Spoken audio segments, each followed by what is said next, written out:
All right. It looks like we're live, so this should be a good one. And we are starting early. It's about 9 minutes earlier than the time I posted, but I figure I'm here. I'm set. We have the stuff. Might as well just get started. Oh, oh, no. Everything's double sounded. Okay. Y'all don't need that in double. Okay, there we go. Now we should be all set. Yeah, but I want to hop in, just have some fun. And I have product here. So I've got a collector's booster box, and I have a bundle of Modern Horizons 3 that I haven't even opened yet. Actually, I've opened zero product for Modern Horizons 3 until today. So y'all are going to get to see me open the first cards that I've handled of this set, which is kind of crazy. I normally am involved in something or I do like a pre-release or some promo thing. I did nothing. I've been so busy. And I even traveled because I was down doing stuff with Tabletop Jocks, recording some footage with them. So those videos will show up over the next couple of weeks. And then we had Command Fest, so I went and did that. And then I was working on some stuff for Wizards. Y'all started to see those arena ads out and about. And what else has been happening since I last streamed? I feel like there's something else I'm forgetting. But either way, birthday's coming up this weekend, so that's a thing. So I've been planning for that stuff to happen. Man, I feel like there's just a lot of stuff. But anyway, we're going to open some product because that's what y'all came to see. That's what we posted about. And then what I'm going to do afterwards is if some of y'all do want to play some games, I will come up with a system. We will pick some people and we will play some games with each other. I don't know how many because this might only be about like a 2-hour stream. So it kind of depends on how long the box opening takes on how many games we get in. But let's see if all my settings work. I may have to reset the top-down camera.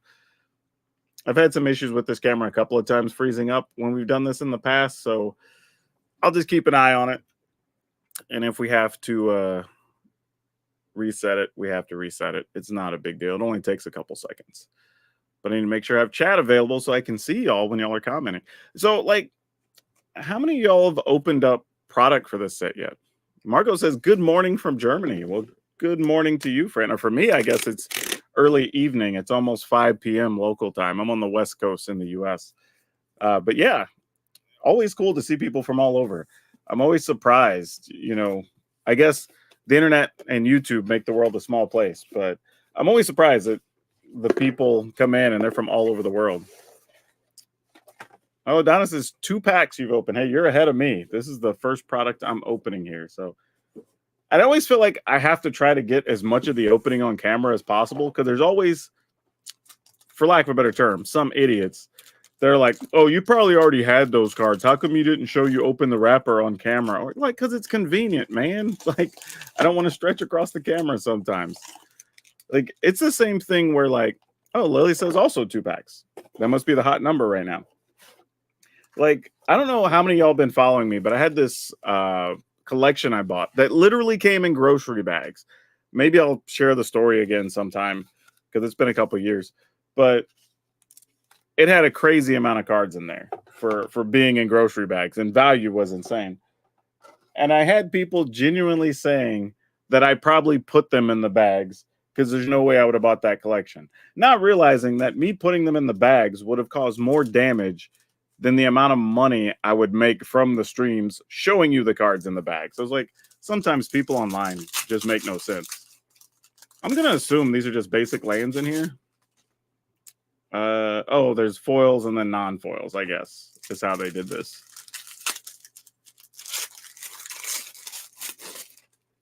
CT Slayer said, I just want you to know, I watch your morning video every day before work. I appreciate your games and personality. You're the GOAT. I don't know about the GOAT, but hey, thanks so much for the kind words. I'm glad I can contribute to somebody's daily enjoyment, genuinely.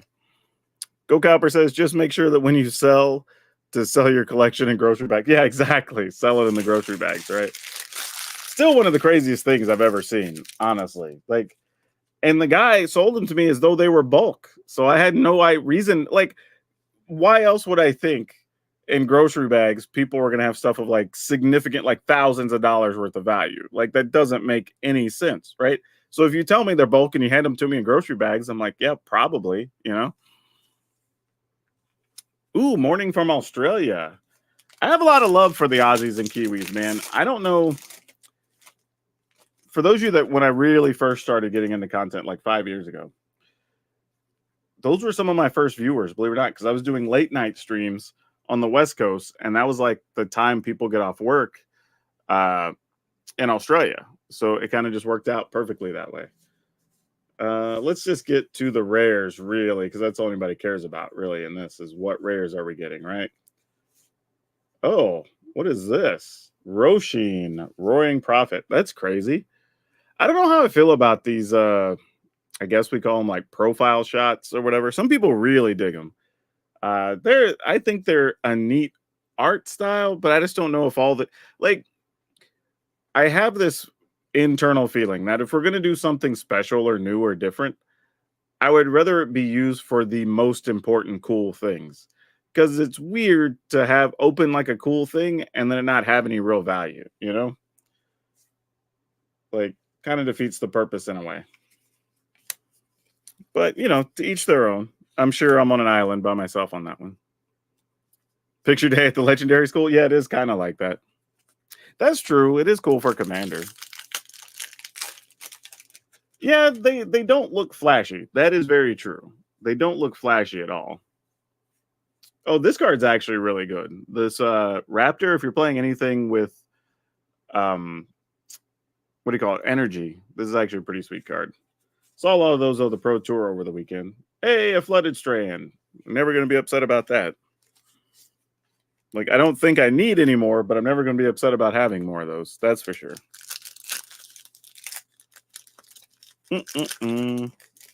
That's a really ugly old growth troll. It kind of does look like an ugly old growth troll. That's a good call. Did I miss something? No, just further down. Okay, there we go. Primal Prayers. This is another. I tried building with this in the streamer event. It was okay. Just making more energy and searching. It's a cool card. I don't know how I feel about it, if it'll get play. I think the problem is for a set like this, there are a lot of interesting cards, but the things that are really good are really, really good. So then even if there's other neat things, there's just not going to be room for them in Modern. So you have to hope they find a home somewhere else, you know, which is kind of crazy considering the overall quality. Oh, a Solitude. That's neat. So I guess there's 2 rares in here because there's a Sylvan Safekeeper, which is part of the Nadu combo. And there's a 3rd rare, Sowing Mycospawn. All right. Well, this pack was kind of nice. Oh, there's a 4th rare, a Mythic. Nope, that's just a rare. Oh, because that's 6. Yeah. Wow, that was a crazy pack. So it had 3 rares and I guess like a guest mythic or whatever we call those. So like that's pretty sweet. I'm not going to be upset about that. We're already way ahead on those. Prayers can go infinite with Sigardian Event. Oh, yeah, I forgot about that card. I spend so much time just playing standard these days. Unless I go to like a local event or I'm having to do commentary for something, I really don't even pay attention to the other formats. Like, I'm doing commentary next weekend, by the way. Arena Championship 6 is coming up, and I'll be on the commentary team for that for Saturday afternoon and most throughout the day on Sunday. So if you want to catch me, that's the time you can catch me. Oh, this was the rare. Flare of Duplication. Oh, this is the one you can play for free or whatever, right? Yeah. Not too bad. And just generic foil land. Nothing too exciting there. I mean, I can't expect much more. We kind of hit the jackpot on the 1 pack already. Donna Man says, thanks for the raid for the other night for Magic Mites. Oh, hey, you know, we just pick somebody and share the love around when we're done streaming. But you're welcome. Yeah, Magic Mike's has been fun. I've known those guys for a while now, so we've been having a lot of fun on that show. Wheel of Potential. I saw some people really excited about this card. Also, one of the Facebook groups I was in was so stupid because of how the card's worded. People were trying to assume, like, you don't have to pay the X to discard your hand or whatever. It's like, no, we know how the card works. It's just got a templating issue. Like, don't be that way. It was even confirmed, and they even said they just missed a word on it or whatever. It's fine. People are just always looking for a loophole. It's like I tell people, gamer's gonna game. Like, shouldn't expect anything less. What do we got? Oh, hey, it's the bear that makes everything bears. I like actually that's cool too. Shifting Woodland's actually a good card. Cool that we got it in foil. Like, I don't know if that bear is any good. Like, turning everything to bears seems like it could be kind of neat, but the problem I have with it is, like, what do I do after everything's a bear? You know what I mean? Like, okay, I turned everything to bears, but then what? People really went rules lawyer on that card. Yeah, they definitely did, Lev. Good day to you too. I'm just opening some products. I'm probably going to goof around here this afternoon because I don't do much on the 4th of July. I barely even, like, if I can watch some fireworks on television, I'll do it, leave it on in the background. But otherwise, I don't really do a whole lot. So I figured I'm available. So why not have some fun with everybody? Flare of Fortitude. So 2 flares in this box. What's the one behind it? Oh, just a regular foil. Evolution Witness. All right. Put that in the foil stack. I have a question. How do y'all feel about art cards? Because on the surface, I kind of like the idea, right? Like, that we want to promote artists and we want to put their stuff out there and showcase it and whatever. However, I will say that I'm pretty sure every collection I've bought in the last at least year and a half, I can't speak clearly beyond that, but at least last year and a half, has had stacks of these that the owner obviously didn't know what they were going to do with.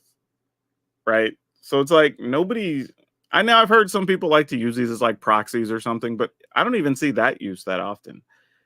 And there's no real collectability between getting the ones with like the foil signature and not.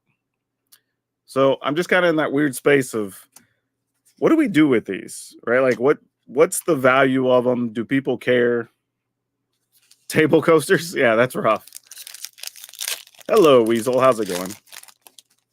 I use them for separate some of the parts of my collection. Oh, there you go. You're using them as dividers, not even for having the actual art. Yeah, that's what I'm wondering. If Wizards could just save money not putting those in packs. Like, and you know what's weird now that I'm thinking about it? With all the Command Fest and the Magic Cons or whatever, I don't even see people taking them to the artist to get autographed, because that seems like that would be one of the best use for them, right? Or the back having a bunch of blank space, have them doodle on the back if that's one of your favorite artists or something. But I don't think people even use them for that. What time is it in America? Depends on where you are. We span 3 time zones, or at least continental US. So it's anywhere between 8 p.m. and 5 p.m. right now in the United States. We shoved them into a binder. I'm only adding them to my horse collection if they have a horse. Oh, fair enough. I love them. A closer look at Magic art is fun, but I never know what to do with them. Yeah, that's kind of how I feel about it, right? Like, oh, and of course, my camera froze like I said it would. But yeah, that's kind of my issue, is that even the people who like them don't ultimately know what they want to do with them, and I think that's the tough part. And it's weird because I imagine the cost probably isn't huge, if we're being honest, right? So it's not like WotC's losing a ton of money by having them out there, but at the same time, could they just be anything else? Like some other token, or I don't know, anything of real value. There's a birthing ritual. I'm sure that'll get busted somewhere down the line. And that's it. All right. So we did have a pack that had 3 rares and a mythic in it. So that was pretty cool. Yeah, but again, this one has a foil signature, which whoever that is, Martin de Diego Sabada, doesn't have in like a sweet signature. So it's barely noticeable as a signature. I almost didn't even tell it was there. So out of that box, we got let's see. Let me separate rares and mythics here, because some of those were actually also foils. So just out of the bundle, this was actually pretty good, all things considered. So there were 2 mythics, just 2 regular mythics, and then 1, 2, 3, 4, 5, 6, 7, 8, 9 rares, and 2 foil rares. So that's pretty good.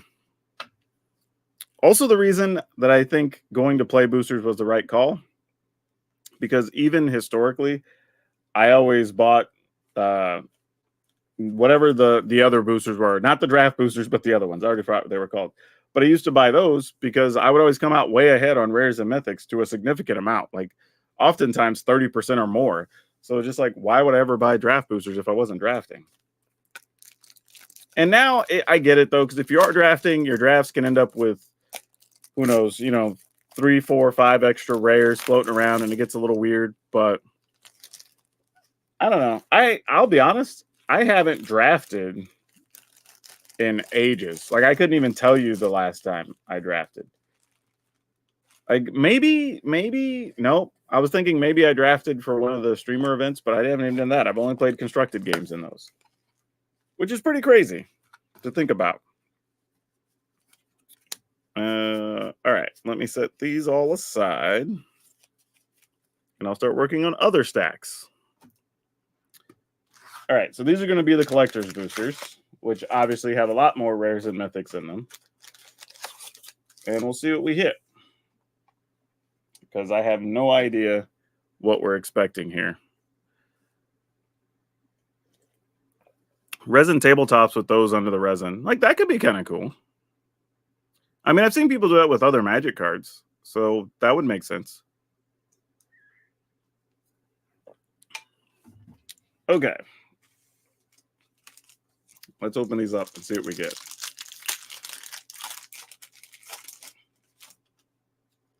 I always feel like I have to be careful opening these because I know the packs are going to be more expensive. Phil says, it's only weird when a commander card that doesn't really work well in limited gets pulled. Otherwise, I really enjoy drafting with play boosters. Yeah, but I mean, that's not much different than there just being a bad common. You know what I mean? Like, if it's an extra card in the pack or in the draft, I mean, there's also just bad rares that already weren't good in limited anyway, and they were only good for other formats. So I guess it doesn't really change much. All right, let me at least get to the chunk. There's a land, and then... Oh, man, we have all kinds of stuff in here. Okay, Unholy Heats. All right, Archway of Innovation. Oh, the new Bloodbraid thing. Like pseudo Bloodbraid. Bloodbraid +1. Oh, yeah. Yeah, this guy. This guy. Okay. While it's on my mind, I want to talk to y'all about this card.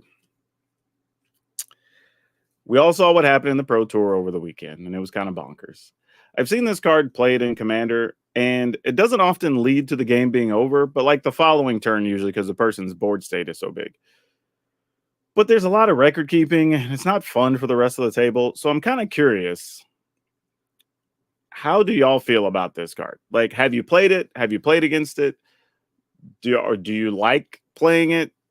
Are you upset when people play it against you? I'm trying to get a temperature, a feel for the room to have an idea of how people feel about this card. Like, I mean, I have no idea if it's going to get banned or not, nothing like that. This is more just generally want to know how the people feel about this card. Because I for real don't know. Like, I'm not a fan, but, y'all's opinions might be different. Go Copper says, I'm playing it in Historic and Arena, and I time out. Okay, well, that to me is a negative. Right? Like, that's not a benefit. That's bad. Michael says, I was able to crack a few of these packs earlier today, and it was fun, but I won't be buying too many more packs. We'll stick with singles. I'd understand that. They're kind of pricey. Chris says, bad design. Bad gameplay, especially in Modern. Yeah, we saw a lot of it in Modern. All right, so I don't... Here's the thing. Here's a question. And for those you don't know, I'm on the Commander Advisory Group, and we have conversations about all types of things. And not saying we're going to ban Nadu or anything like that, but just speaking in general, like just cards. Does it bother you if a card gets banned just for having, what's the right word? Like problematic or boring gameplay? Like if it's just creating a negative play experience, but the card itself isn't really busted, Are you upset if that shows up on a ban list, whether it's commander, modern, standard, whatever, right? If we all look at the card and go, we just don't really kind of like what it does to the game state and it bogs every game down. Like, we just should just put it on the ban list, right? Does that bother anybody? Or do you need it to be like, this card is outright busted and people are winning too many games with it? We need to ban it, right? Because there's multiple schools of thought, I'm sure.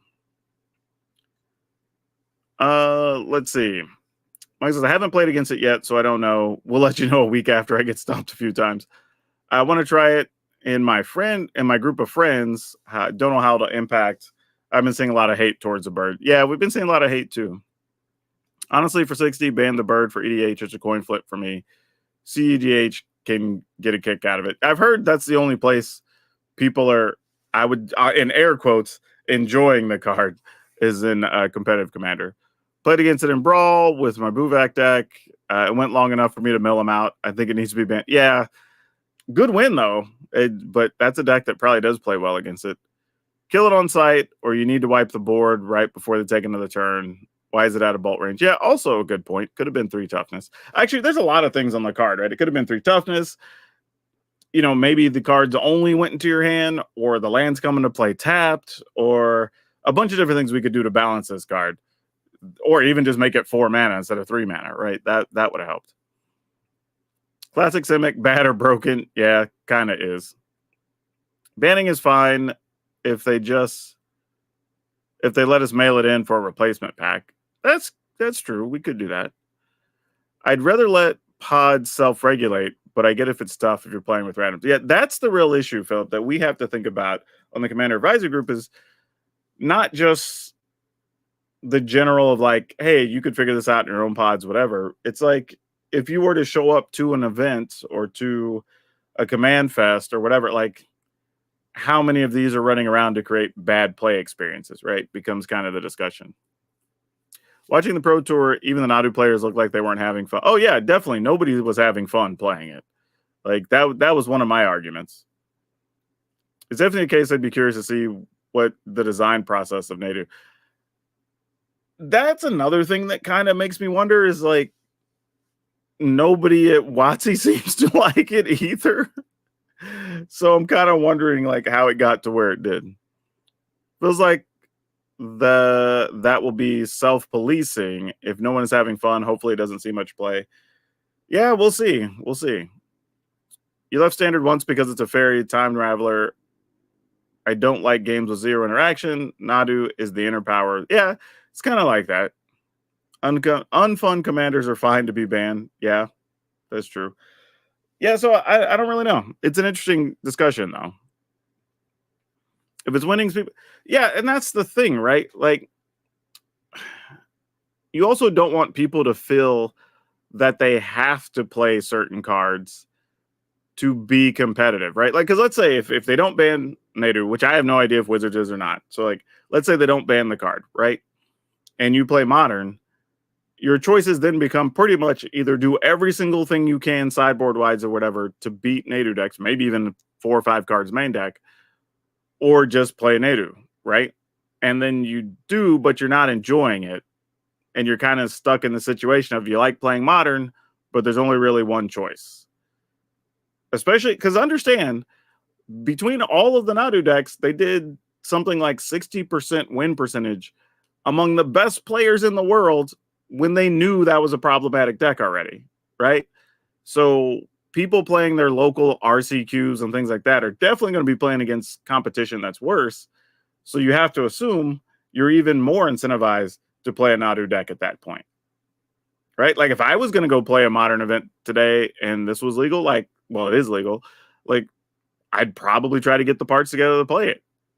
If it's the best deck by far, percentage-wise, and I'm going to be playing against even worse competition, then I might end up with like a 70% win percentage, right? So why wouldn't I want to play it? If they don't ban it, they need to do it now. Don't ruin the next few months. Yeah, I imagine they're going to take some action against it. Stuck it into a Nissa analyst shell. Oh, yeah, that would work. Like that totally works. Unfun seems pretty difficult criteria to keep consistent. Free DH bands. Yeah, well, see, that's the thing. We can't just say like any one of us finds a card unfun. There's like 13 of us on the committee or whatever. And we're all there for different reasons, right? I only care about casual players and what's going on at the retail level and whatever. That's kind of mostly what I focus on. Other people are in the competitive side. Some people are, better touch points for WotC on stuff. Like we're a whole different list of things in the group. But I think it's easy to classify unfun when I can walk around, say like a command fest, and I'm taking notes and I'm watching all these pods every time this card comes up, and everybody's having a bad time. Right? Like nobody's jovial. Like people look bored while the person's taking their like 22 actions on a turn. Like that's not good. You know what I mean? Like that feels like that's pretty easy to say that that's just not a good thing. And if we believe that's not a good thing, then we need to just not let it be a thing anymore. I think that's the easy way to deal with it. So I don't know. We'll see. There's still a lot to talk about. It is the first weekend the card's been out. So we'll see. But also got a Psychic Frog, which I saw somebody was playing this in a list that came across Twitter. And a fancy foil Row. Nice. Like it. Pretty sweet. I don't even know what that's worth. But it's pretty cool looking. Is this it's the textured foil. That's why it looks like that. The lightning, man, this doesn't show up well on camera, but like the lightning with the texture on it looks kind of cool. You can see it a little bit there. Yeah, it's kind of neat.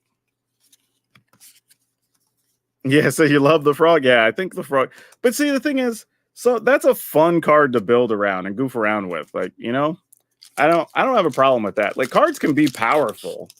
I mean, we have plenty of those, especially in Modern, when you have whatever. What are we at? Like 18 years worth of Magic to pick from for Modern now or whatever? Like, there's going to be strong cards. So I'm totally okay with that. But you don't want stuff that just kind of forces you into a corner. Oh, Orm's Chant. I don't like that card. I mean, the card's good. It's balanced. I just don't like playing against the card. Orm's Chants. Oh, and Eldrazi. This is from one of the commander decks. All right. Ooh, and a borderless polluted Delta.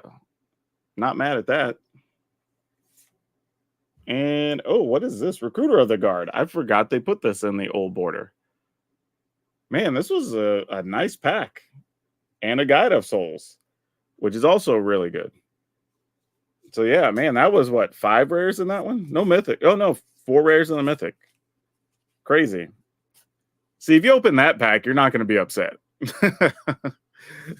Like that's the stuff you're aiming for.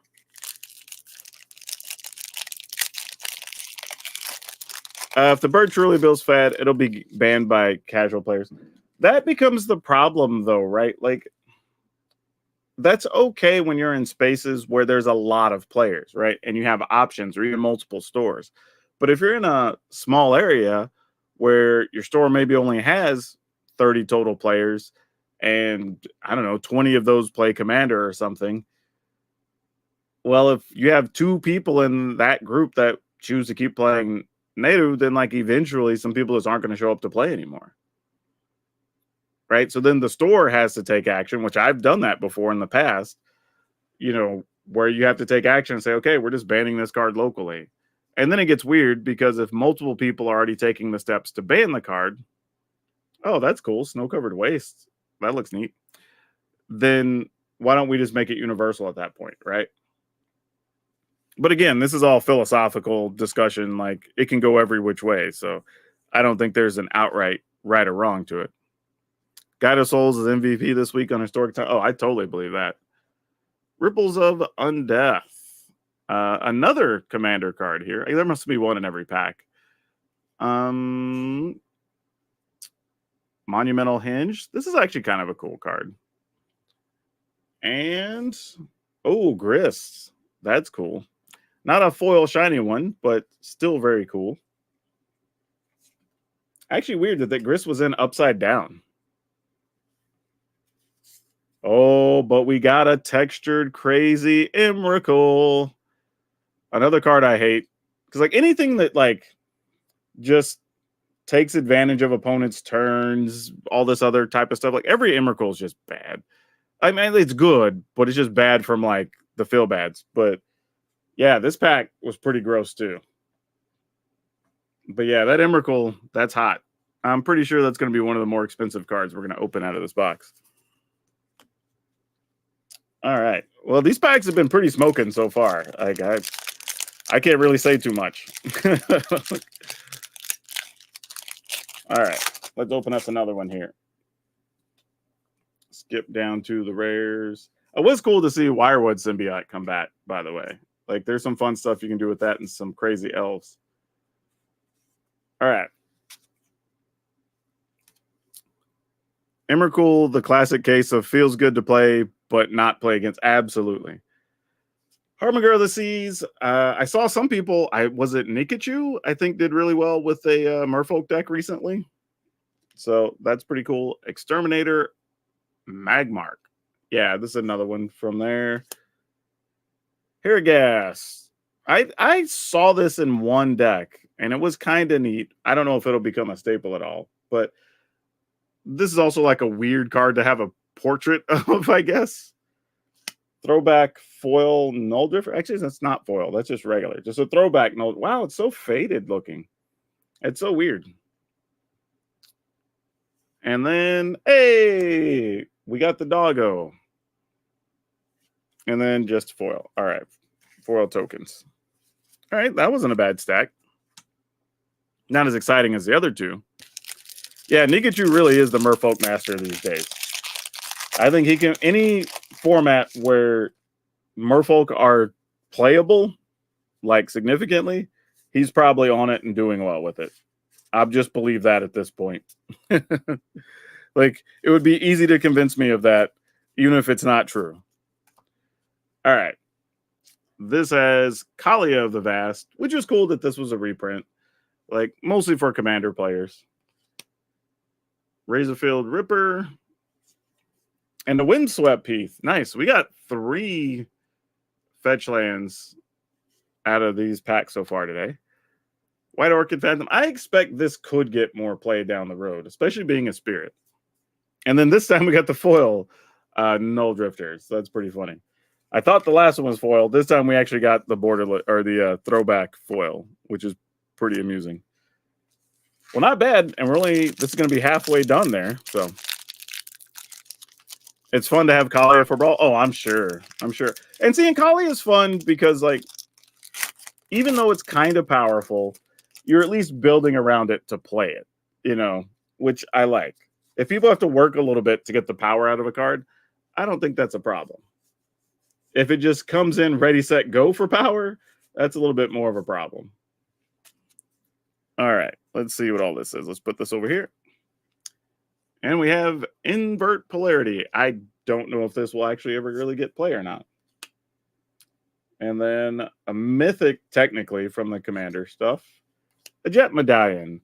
Yeah, now, I will say, the alternate art on these medallions is actually pretty sweet on the borderless stuff. Like, these are pretty hot.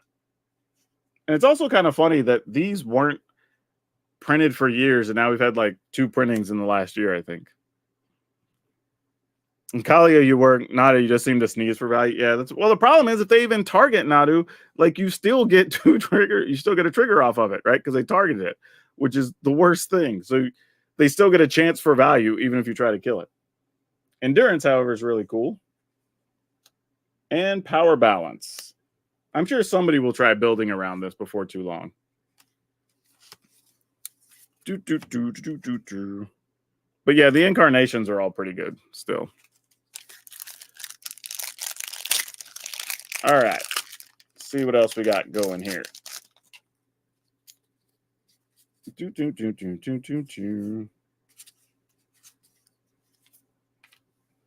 All right.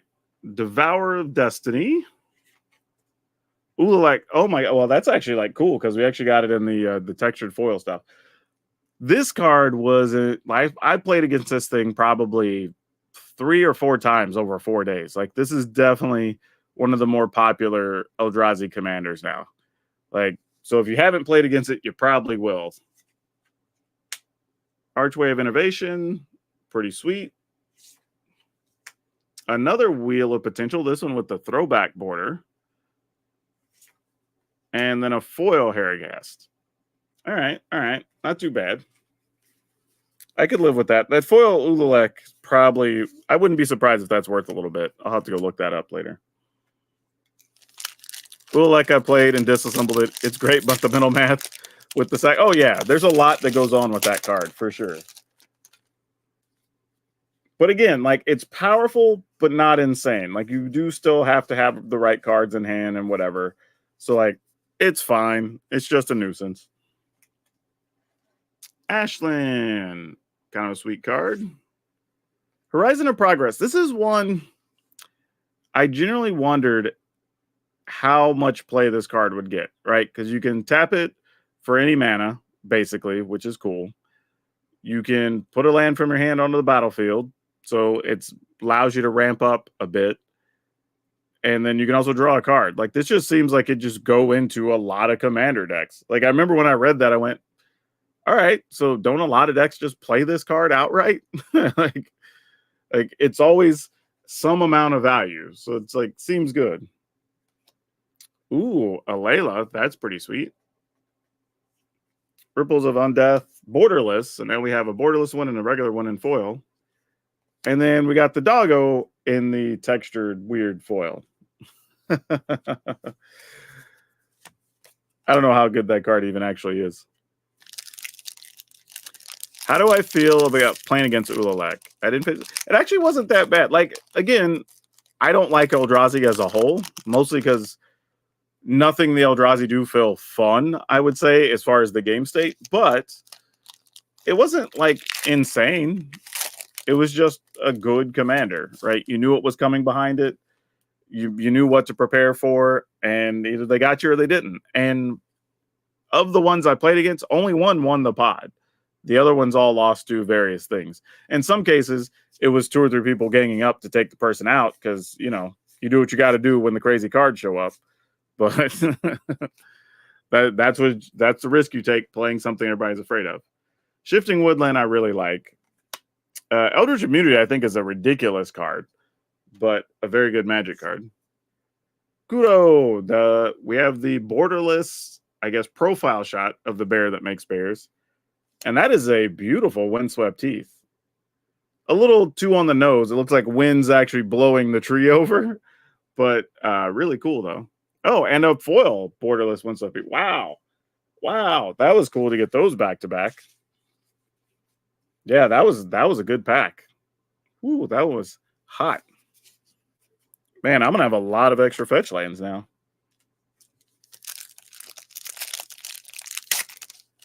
When we saw the Eldrazi Precon go crazy in price, I felt curious about, like, oh, yeah, it makes sense. There was a lot of Eldrazi players. And I expect for the short term, you'll see a lot of Eldrazi when you go to events, because if people spend a lot on those decks, then they're going to want to get their money's worth out and play it for a while, you know, which I totally understand. That's just regular human nature. But yeah, another Ralph, this time not in the crazy foil. Blaster Hulk. I don't even remember this card. Oh, it's just because of the commander stuff. So it's 8 mana. It costs 1 less to cast for each energy you've paid or lost this turn. Okay, got it. And then it's an 8/8 with haste. When it attacks, you get 2 energy. Then you can pay 8 energy. If you do, it deals 8 damage among any number of targets. Wow. This card's wild. Like, there's a chance you could realistically play this for like 4, quite a lot. And that's not that crazy. And it has haste. So, like, if you have 4 energy that you spent on something, then you just play this for 4. You get an 8/8 haste. Like, this card's wild. Like, seriously. This card's kind of crazy. But damn cool. If you're playing energy, that's probably one you should be looking for. Disruptor Flute. And Ulamog the Defiler in the throwback border. Not foil, but I will take it. That is cool. Oh, and then Flare of Fortitude. That's some crazy art. Not an insane card, but crazy art. Like, really cool. Yeah, these packs have been hot today. I can't complain at all. We got 2 left. Blasters goes in the energy precon. Yeah, that would make sense. Liberty Prime with the new energy tools. Yeah, I could see that. Yeah, I had to update one of my decks because I keep updating Hamza, the +1/+1 counter deck, and there was a couple of things I had to put into it recently. All right, where are we at? Oh, well, that was one to stop on. We have a Flooded Strand in foil. So yeah, lots of fetch lands today. Disa. This card is actually legit. Like, played against a Goyf deck, and man, on like turn 4, they're able to just start going off with this card. Like, it's really cool. Like, it doesn't end the game go off, but like starts build a big board state where every turn after that, it just like starts compounding and compounding. Like, pretty cool. Really, really cool card. Oh, that's pretty. A borderless emerald medallion. It's pretty nice. These you played and kept. Yeah, this is a fun deck. Like, even to play against it was fun.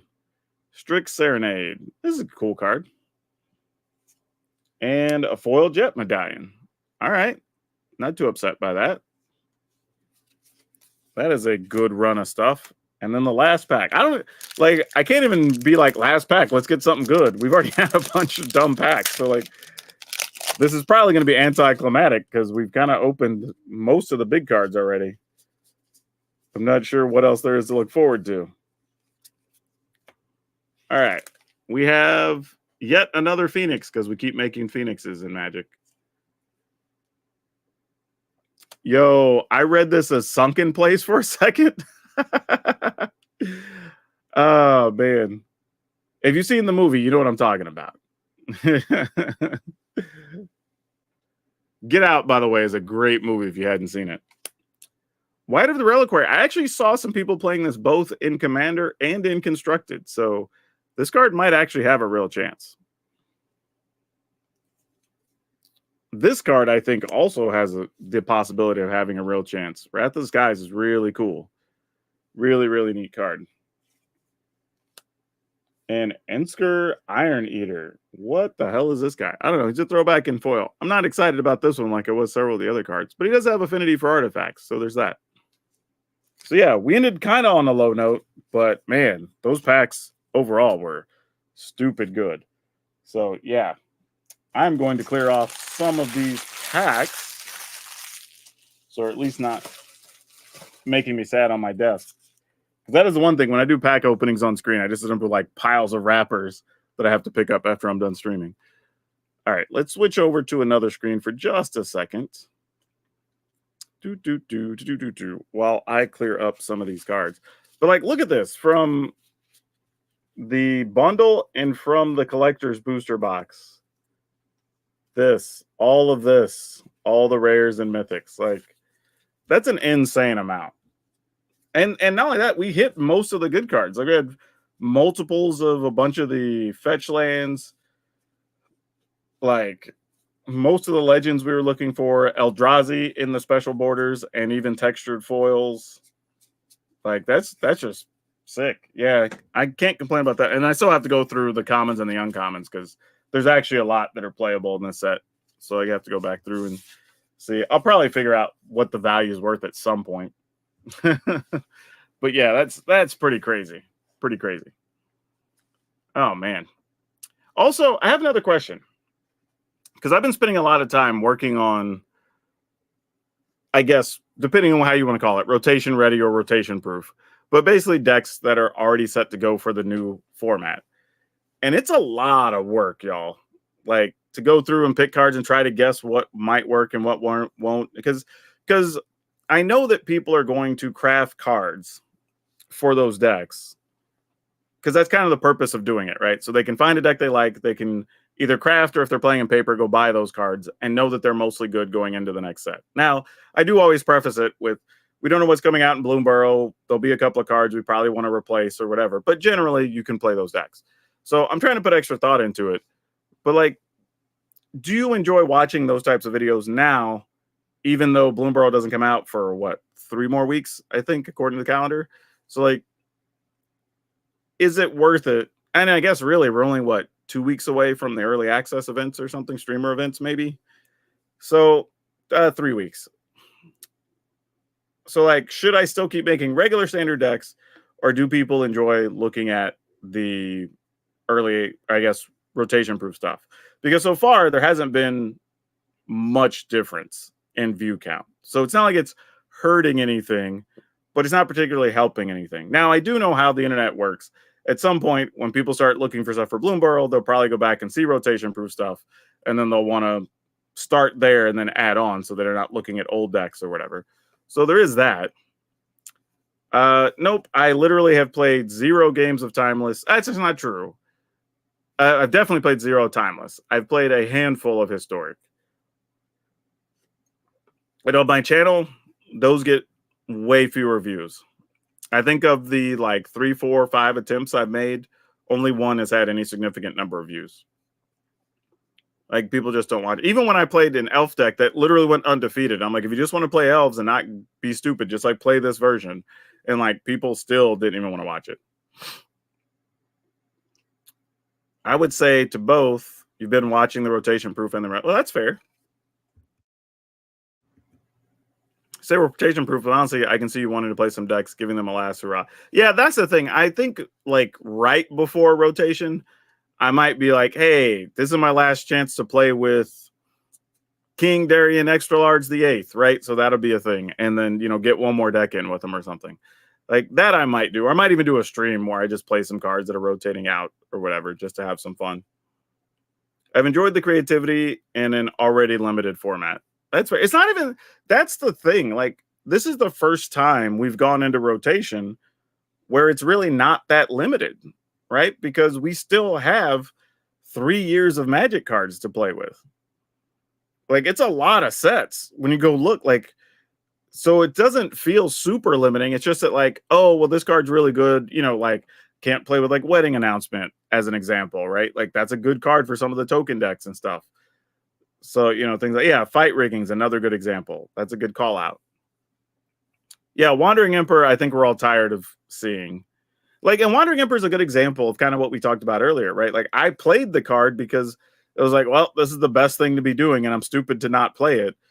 But, like, you don't want that really to be the case with cards, right? You should be playing them because you want to, because they fit the theme or whatever.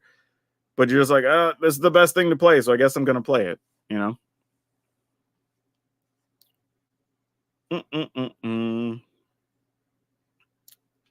This standard is one of the most extended in Magic's history. Look at all the land options, even without Capenna and Kamigawa. Yeah, I will say, Harville, the main issue on the lands right now, going into the next rotation, is that you have to account for more lands being tapped. Because we only have like one set of fast lands, and then I think all the other multi-lands are tap lands. Because you have the Restless lands, you've got like the ones that gain life, you have the Surveil lands, you have deserts, like, I think the only ones we're going to have now, again, we don't know what's coming out in Bloomburrow yet. Oh, that's not true. We also have the pain lands, right? That you take a damage for getting a color. So you have 2 sets for every color that come into play untapped. All the rest are tapped. Whereas right now, because you still had the stuff from Crimson Vow or whatever, we had the ones that, as long as you had 3 or more lands when it came into play untapped, right? So that is something you have to think about in deck building. I've already run into that a couple of times. And then, of course, if you're playing green, we know that in November we'll get access to Llanowar Elf, but that's still months away to even worry about right now. Synapse Collector, what's up? How's it going? Thanks. Love rotation proof decks. Glad I became a subscriber. I'm glad you became a subscriber too, Mark. Really wish they had not tinkered with rotation. Like, people have asked me that before, like how I feel about 3-year standard now that's been a thing. And in a way, I will admit, like, I didn't have a problem with 2-year standard. I actually wish we could have still experimented with whatever that was going to be, like 1.5-year standard or whatever, but that didn't last very long. We after like 2 sets, we went back to it being 2 years because people complained. And people do prefer longer than shorter. And I also understand that. And even coming out of the pandemic, you almost needed it to be longer so people could have time to acquire more cards because a bunch of people weren't playing standard during that window of time when there weren't events or anything happening at their local store. So it all makes sense. But an odd thing happened in the sense that standard's actually been really good for at least a year now, where there's pretty much every single color has a viable deck that's playable. I would say most 2-color decks are viable and most 3-color combinations are viable. There's also some various combo-y type decks if you want to play them. There's various control decks. There's a whole bunch of mid-rangey things. Like, if anything, black is probably a hair too strong, but that's kind of like the only thing, really. Overall, if you go look at the top 8 of an event, it's a variety of decks, which is pretty cool. So I don't think it's a bad thing. It gets a little confusing if you come back and it's like you're used to standard being 2 years and somebody tells you, no, it's 3 years. And then you find out about foundations. That's like, oh, but that's going to be 5 years, So that's going to get a little weird. But generally speaking, it turned out to be pretty good, honestly. Like, it sounds crazy. Like, I thought it was going to be either too powerful or too problematic or whatever. If anything, like when a card annoys you, like Shieldred, you're like, we're going to have to deal with Shieldred for another year. But Shieldred isn't like wrecking tournaments. It's not showing up in all the best decks or whatever. Like, it's good in the decks that it's in for sure. No argument there. But it's not like it's outright dominating where it shows up in like 50% of the decks in the top 8 or whatever. So if that's our biggest problem, that we're just annoyed by a card being good, but it's not dominating anything, then like we're probably not in a bad place. Yeah, Foundation is interesting too. I have a lot to say about it. I'm probably going to put up a video in the next day or two about Foundations. I don't know if anybody even wants to hear that, but it turns out everybody wanted to watch my Bloomburrow review, so maybe they do. But I'm planning to do a video of things I want to see in Bloomburrow and then just covering how I feel about both the Foundations and Arch Enemy Commander, because that's a thing they mentioned as well with the Commander decks in Duskmourn, I believe, as part of that announcement. But yeah, Standard's actually been in a good place for a minute. Also, by the way, I meant to put this in a short,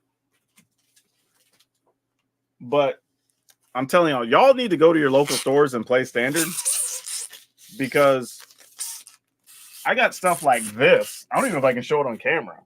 This big oversized Resplendent Archangel for Resplendent Angel, where these things sell for like, always these oversized limited cards always sell for like $100, $200. And most of the standard events I'm showing up to are still low attended right now. Like, the biggest one I think I've played in recently has only been like 14 people. Like, a bunch of them are barely, some of them are like just 4 to 6 people, and some are barely making it like 8 or 10. So these are the type of prizes they have enticing people to go play standard right now. Like the previous season, I got one of the Voidwalkers that, and I didn't even know it was expensive. It was like $120 foil that I got for playing in one of those. And I literally just played the like the Ashenel Burn deck or whatever that I've been showcasing a few times on the channel. I just put that together and went and played. And it wasn't even an expensive deck to build in paper. I think I maybe spent like $100. So I was just like, yeah, I'll just play this. Like, why not? And a bunch of the spells, you know, like Lightning Helixes, you know, the lands, whatever, I can just play in other decks anyway. So it's like, why not? But yeah, you should build a standard deck that you enjoy, especially if it's cost effective for you.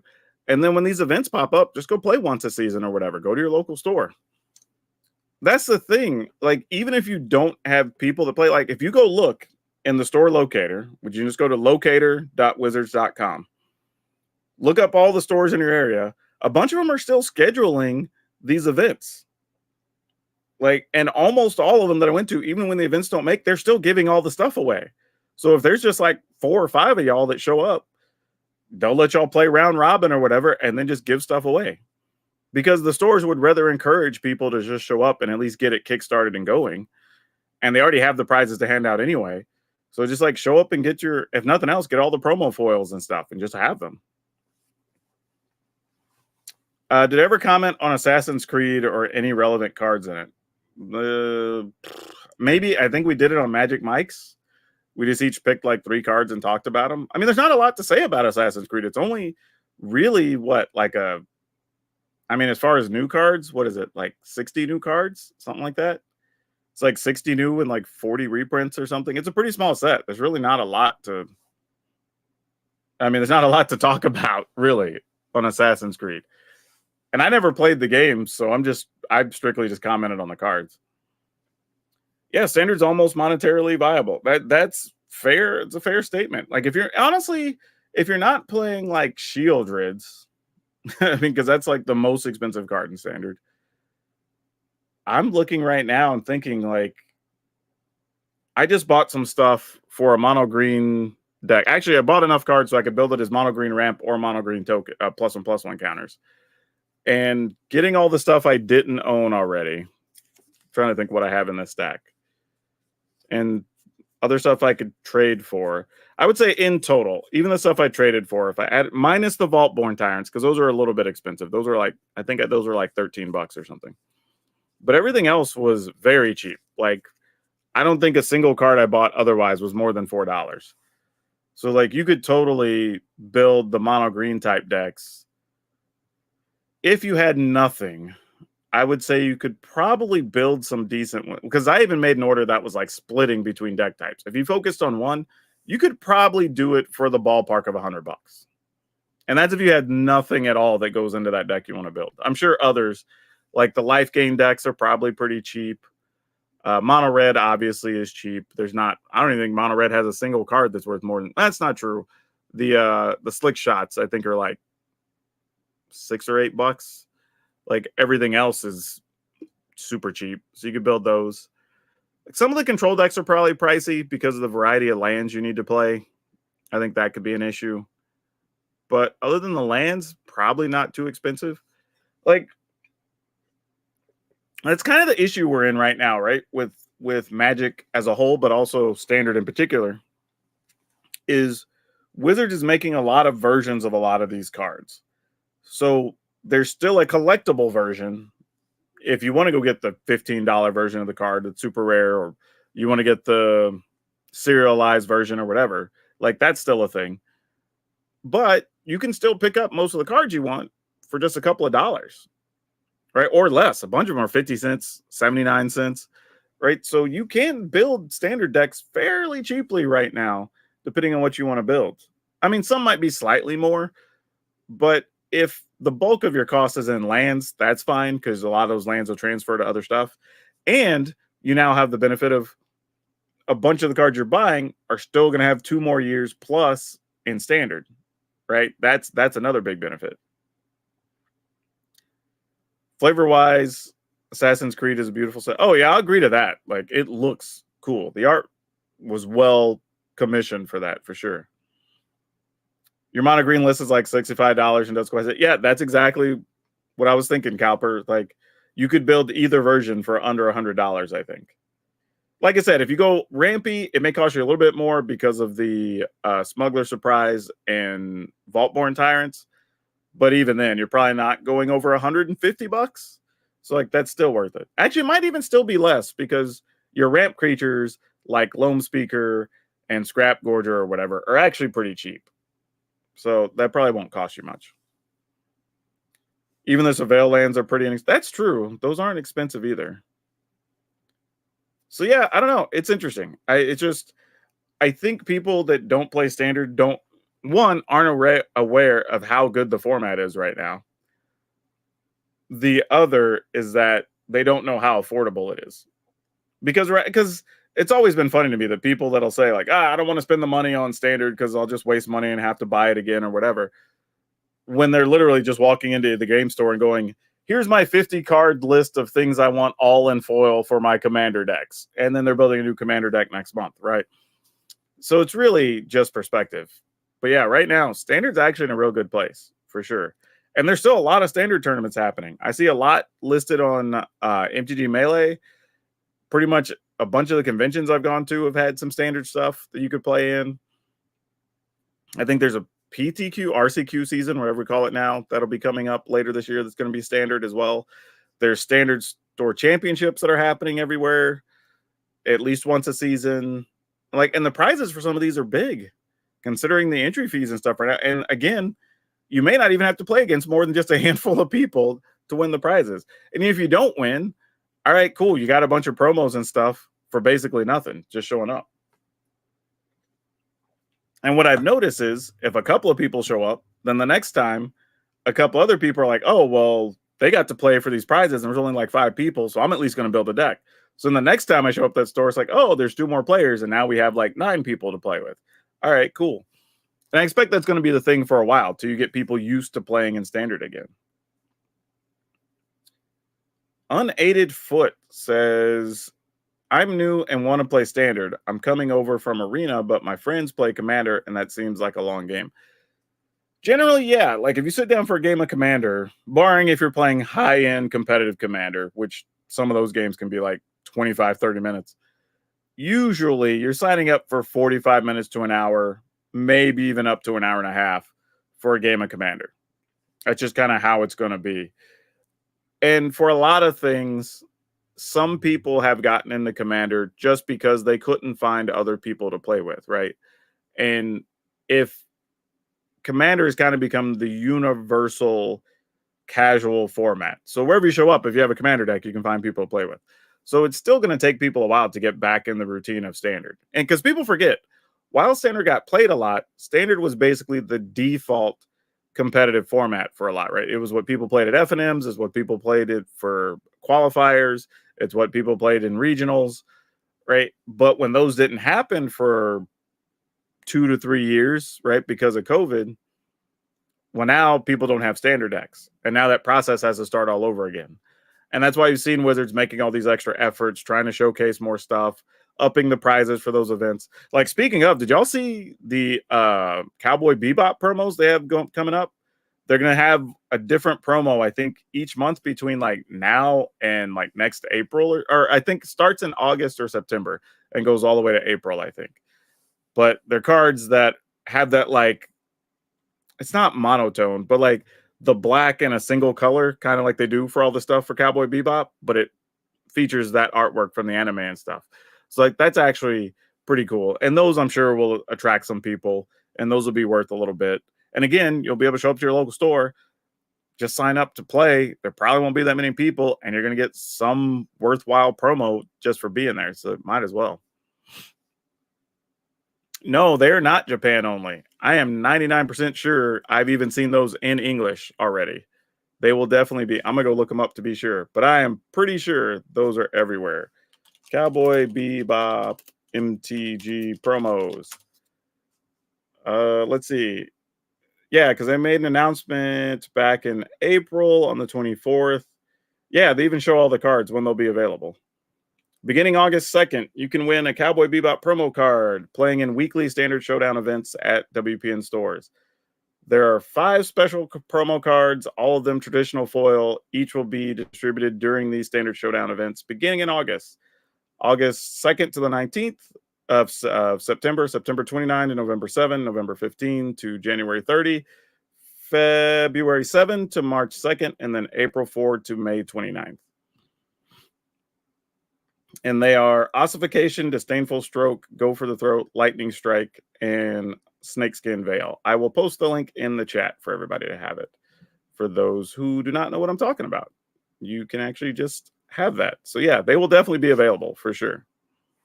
And those cards, even in the thing, are in English. You needed the set of the Cowboy Bebop. It's your favorite anime.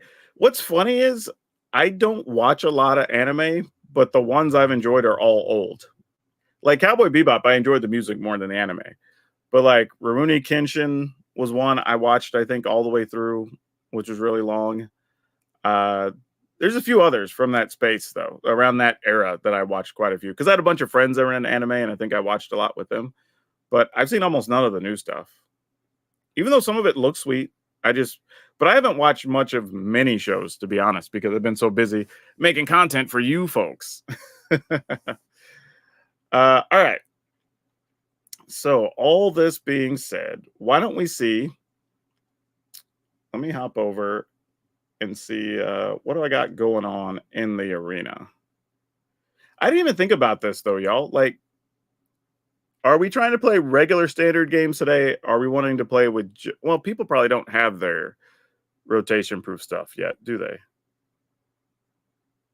So without that, we probably just have to play regular standard games. Well, Tiger says, I'm an old school anime. See, that's what's funny. See, like Akira, super hot anime, right? Classic anime that anime fans that are older all know about. Literally, it's like my window of anime time is sometime like 12 to 15 years after Akira up until like the year 2012, probably. Like, if it's not in that window of time, I probably don't know much about it. But even then, that's not totally accurate because I had friends who were way into Dragon Ball Z that I accepted that it's popular and that people like it. I just didn't understand it. Like, every time I tried to sit down and watch with them, it was just two dudes charging up and monologuing for like 30 minutes. And then that was the whole episode. It was very weird to me. People seem to really dig that. It just didn't click for me. And they would be way into those monologue scenes too, where the dudes are just charging up or whatever. Like, they were all about it. And I was just like, but nothing happened. Because I kept thinking, all right, we're going to come back from commercial and then stuff's about to go down. And then there'd be another commercial. I'm like, okay, they must be saving it for like right before the end of the show or whatever. And then, nope, that was just it. That was the episode. I was like, people really were excited to come home and watch this? But hey, to each their own, man. It's obviously super popular, and I just don't get it. Still watch the original Dragon Ball. Speed Racer, yeah, Speed Racer still has some fans out there. That's still a thing. One of the reasons I love the Akira movie is because of all it was hand drawn. That's fair.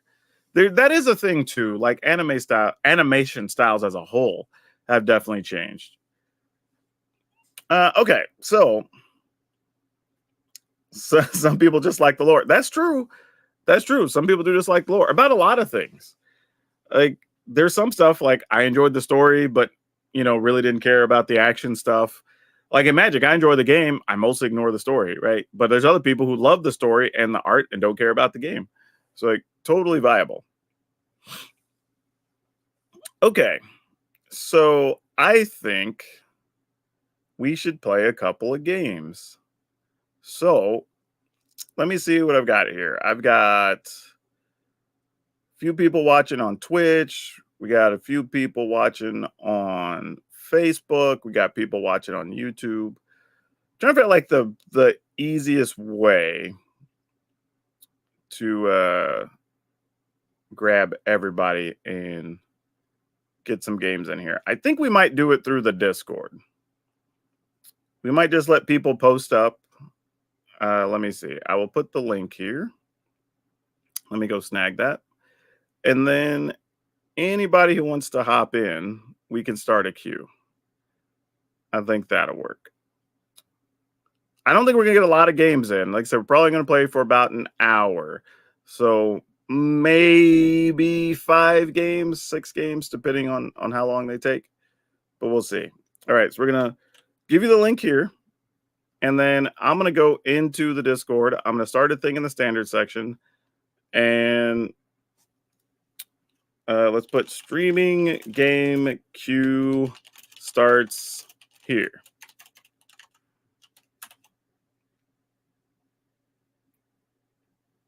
There we go. So now I have a marker. So in the chat. So if you go into the Discord, into the standard section, I posted there. You can just put right under me that you want to play a game.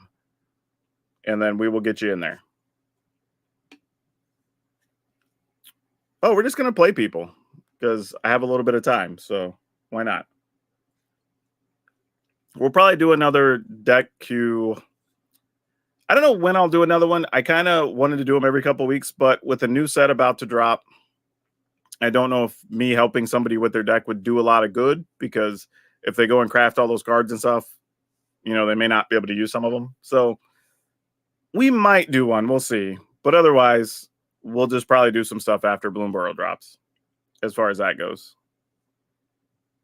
Magic Nation says, love your videos and content. Well, thank you so much. I really appreciate that. It definitely takes a lot of time. All right, Go Cowper, you are first up. So I will send you a friend request. Since you put your deal in there and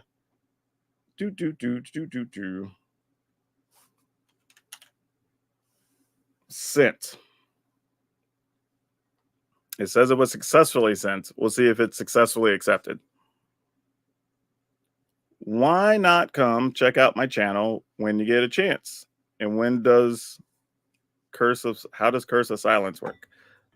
Let's go take a look.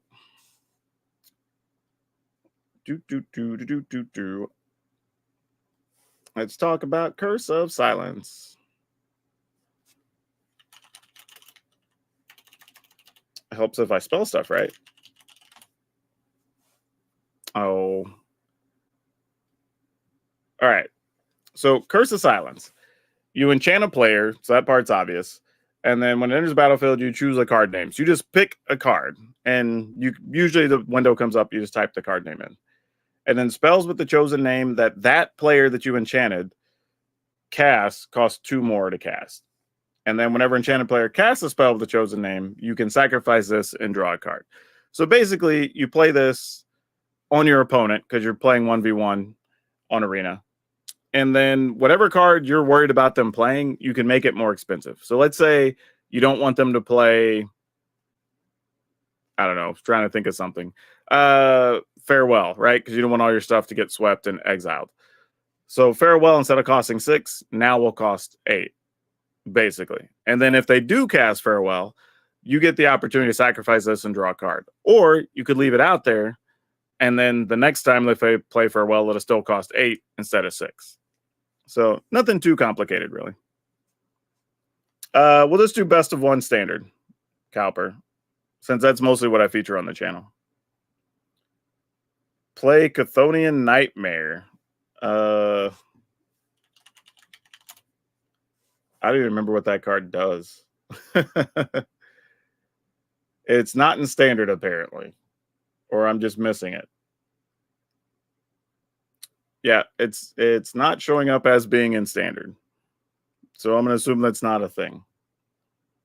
All right, cool. We have an opponent. Or at least we have a new friend, which says we could have an opponent. All right. We will accept. And then I have to go pick a deck. So we're going to play standard best of 1. Oh, yeah, I haven't played this one yet. All right. All right. I'll try this.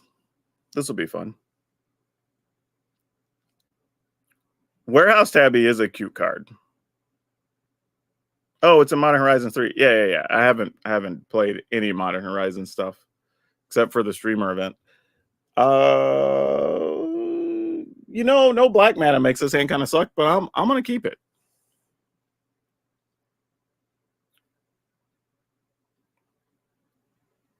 Alrighty, let's go. We definitely are going to need to find some of our black mana fast because we're going to need blockers.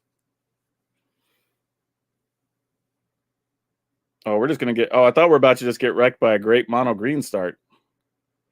Now, see, this is tough because I feel like I need to draw to try to get to a land. So I'm just going to pass. As much as I actually want to play 2 creatures here, which I probably should have, but I do want to try to get to one of these other cards.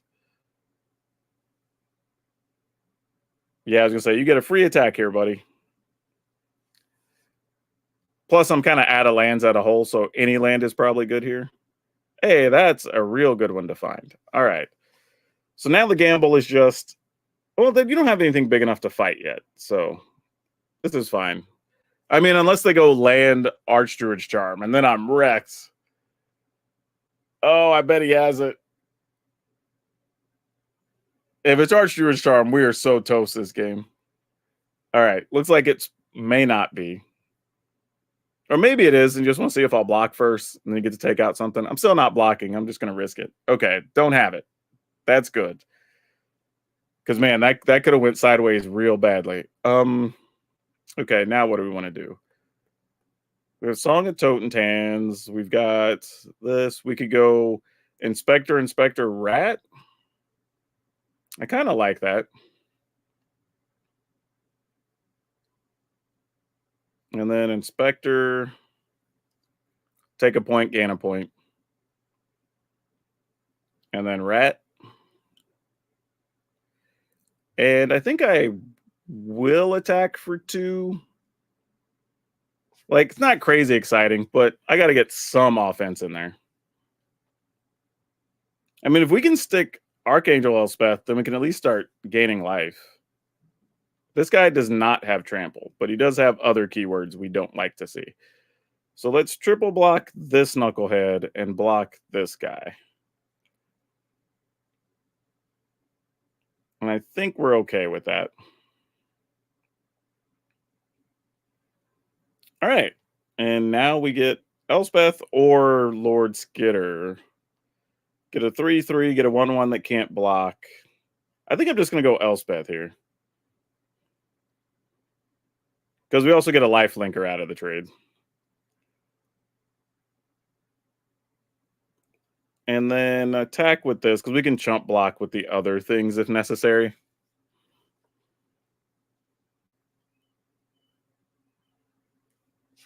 Now, this does get ugly if it's like land Goldvein Hydra or something. Because that tramples. Oh, fight spell? Okay. Well, we at least got our money's worth out before things went terrible there. Oh, is there another one? Oh, no. Well, at least we could still block our way through this.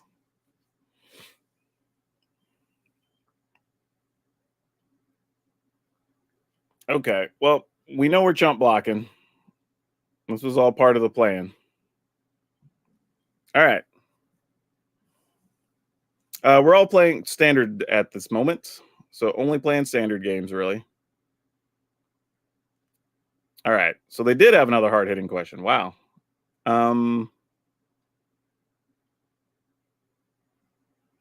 I think this is where we go here and here.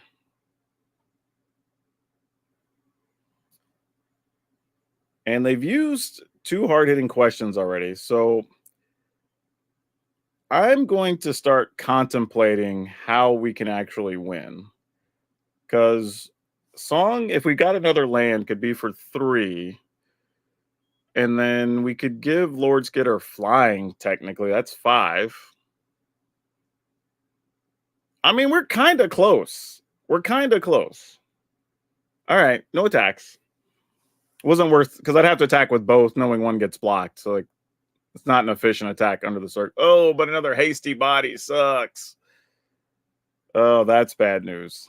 That's real bad news. How are we blocking here?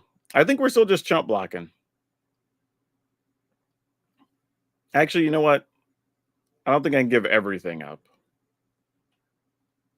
Let's block here. Take 3, gain 1. I need, well, I was going to say War Leader's Call, but this isn't bad either. Like, this is a good backup plan if there has to be a thing. Also, the fun part here is you can put counters on next turn with Elspeth, and then that leads to some silly shenanigans too.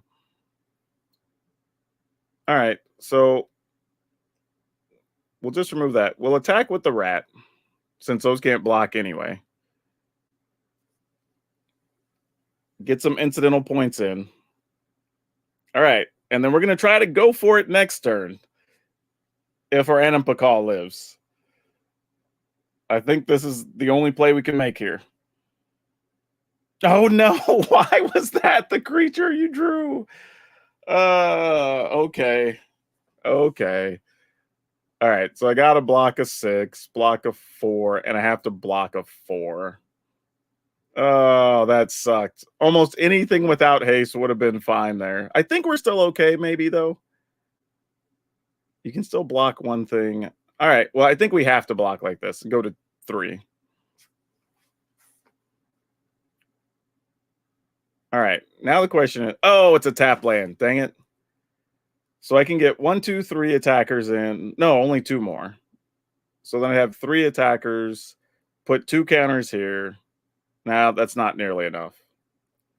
Not nearly enough. All right. So we can't go to our in the game plan yet. So let's just attack with this.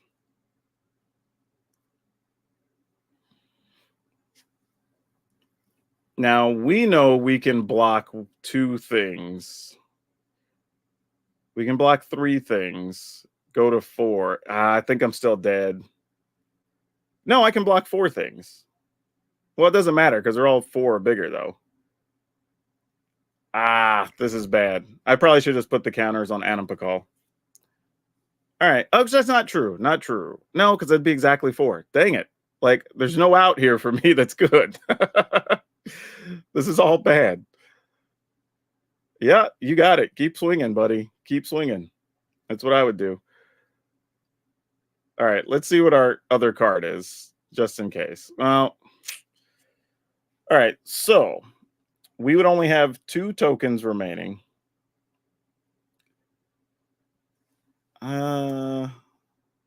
Is there a way we just don't die? I mean, obviously, these all have to go to work. But I still have to block with Anampakal or we die here. Yeah, not a great situation. Not a great situation. That's tough. That's tough. All right. We definitely can't get near enough damage across here, I don't believe. I mean, another Anampakal is nice, but don't actually is wait a minute. All right, if we put 2 counters on Anampakal and an attack, that's 3. So then we have 5. Oh, but we only have 7 if that happens. Oh, that's so close. 2, 4, 5, because that's 7. Or if we just play Anampakal, put 2 counters on Anampakal, then we attack, get 3. So that's 3, 4, 5. And then the remainder is only 6, 7. So still 7. So can I? Well, no, but then we're back to just 4 blockers again. So we're back in the same situation. All right. I guess I have to do this first then. That definitely doesn't help. That was the wrong answer. Yeah, make a blocker. Yeah, we're just dead. We don't have any real outs here. All right, GG's. Man, even if I could have drawn 1 removal card there, we'd have been good. Needed a removal card, never found one.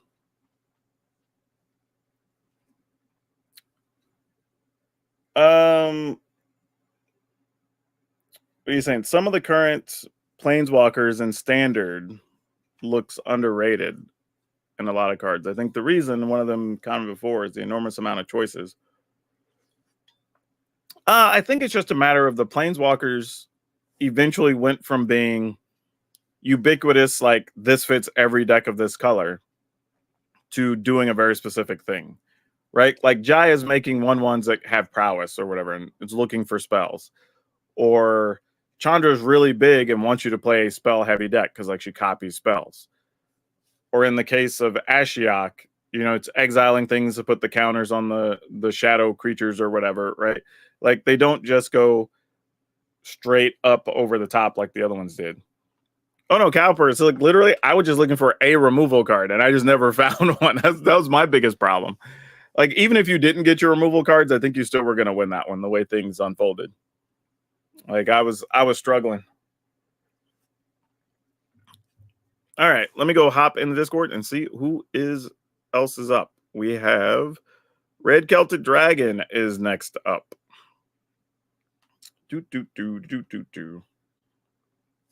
Yeah, also, I want to tell people, do not be offended if you don't stay on my friends list. I clear it out pretty regularly in just about all the games that I play. There's rarely more than like 3 or 4 names in my, even on like when I play team fight tactics or any of my stuff on Steam or any of that. I just don't keep big friends lists on there. It's like one of the few places I don't want stuff to be like convoluted and jumbled, especially if we're not interacting a lot on there or whatever, because I'm usually just making content and I'm not playing against other people. So I just don't leave a bunch of people on my friends list. Mm-mm-mm-mm. All right. Just got to wait for that to be accepted. And then, oh, wait, maybe it did already. And then we can battle. All right. Well, I will send over a challenge and we will see if it's accepted. Or maybe I shouldn't. Maybe I should wait and do it the right way. Okay, there we go. All right. Let me grab a different deck so I can watch something else. What do we want to do here? What if we go with the Ishin deck was kind of wild.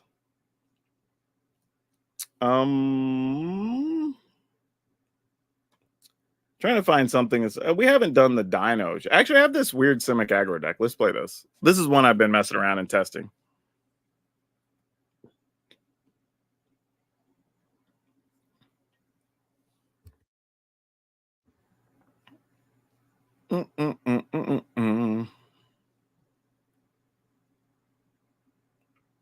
Okay, we will keep this.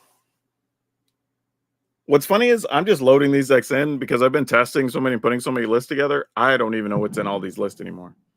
Hey, and the fireworks have started that people probably shouldn't have going off right now.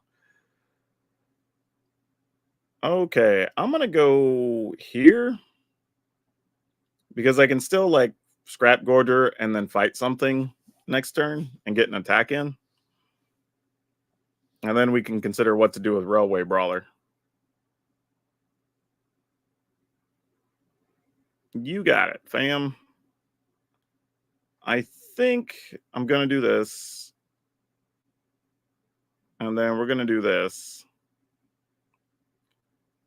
And get in there for 3. Hopefully keeping the other life gain required stuff off our back for a second.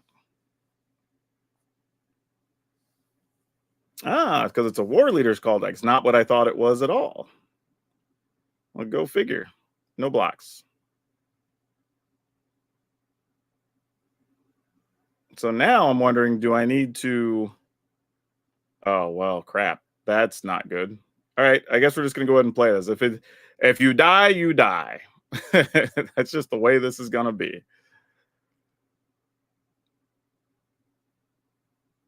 All right.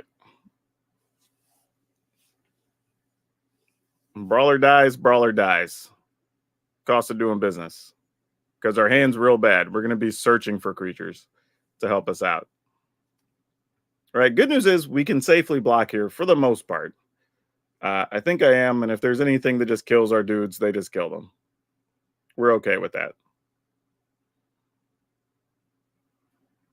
All right, come on, big... Oh, that's not a creature. Let's try again. Okay, that's legit, actually.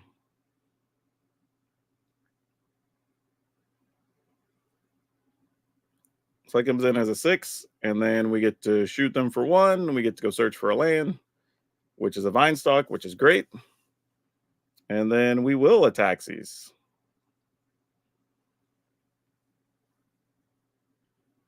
And by the way, this is a rotation ready deck that we're playing.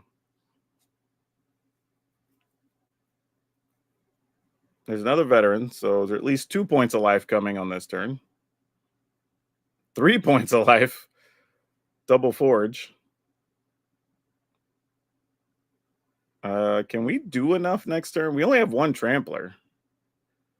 We may not be able to. Definitely gonna block. Actually, woo, got to block a 3. All right, we can attack. Oh, no, because we can attack with our land too. So we're okay, I think. No, that there are 2 blockers. I do have to treat this properly. There are still 2 blockers here.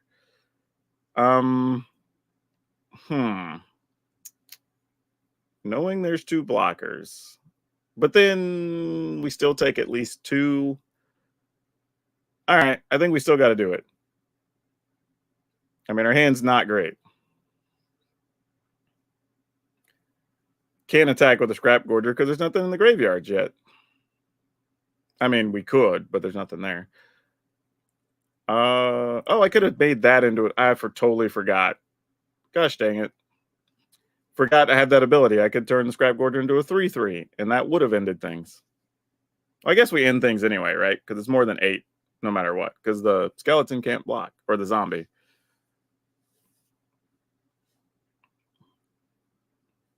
But that was still sloppy play to finish.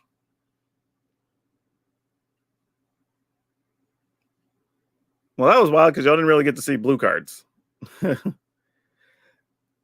Yeah, I was wondering what your last card was. I was thinking, like, if that's a removal card or something, I'd have been toast because then I wouldn't have had enough to punch through.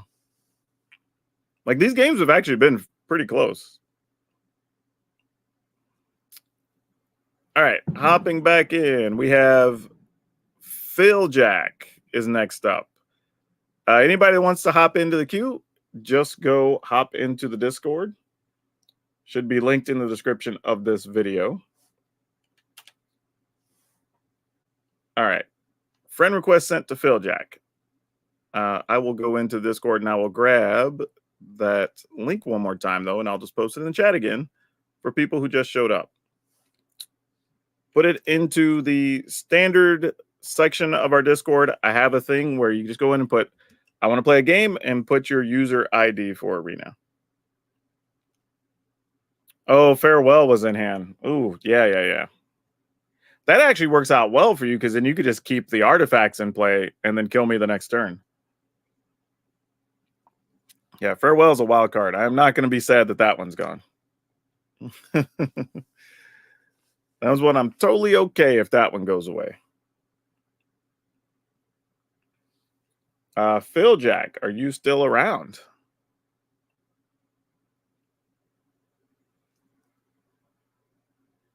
Yeah, that makes sense. Like, I would definitely have used Farewell just like that. Because I didn't have any of my artifact removals, so if that goes off, I'm just dead in that scenario. Because even if I kill one of them, like, you'd get me over 2 turns. Didn't get a request. It says here, sit to Phil Jack 50425. Let me copy and paste it again. Maybe I did something. We will try one more time. I'm trusting that you put it in correctly. All right. Sent again. We'll see if that works. Do. If not, I can try sending you a game request. Oh, there you go. See? It worked. We're just playing standard best of 1. You pick your weapon. Hopefully it's something that's not control, because I'll probably just concede because we don't have time if we're trying to get the other games in. Not to be rude, but we're only going to be streaming for another probably 25 minutes or so. I can't like spend all the time playing a game against a control deck. Let me snag. Let's see what else do we want to play. Oh, here's one. I just put this together. I don't even know if this one works. I literally been putting so many deck lists together for this rotation ready stuff. Okay, this is at least reasonable to start with. Keep it. Oh no, I'm gonna get obliterated by this counters deck. I can already see. I like those decks though.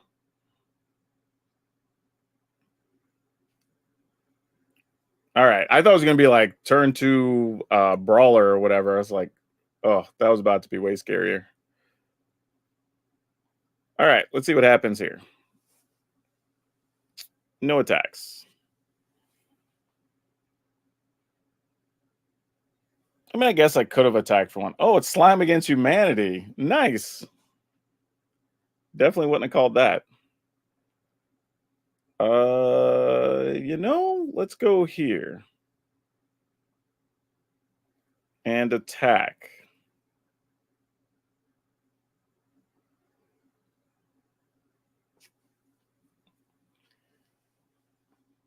All right, that's not what we wanted to see.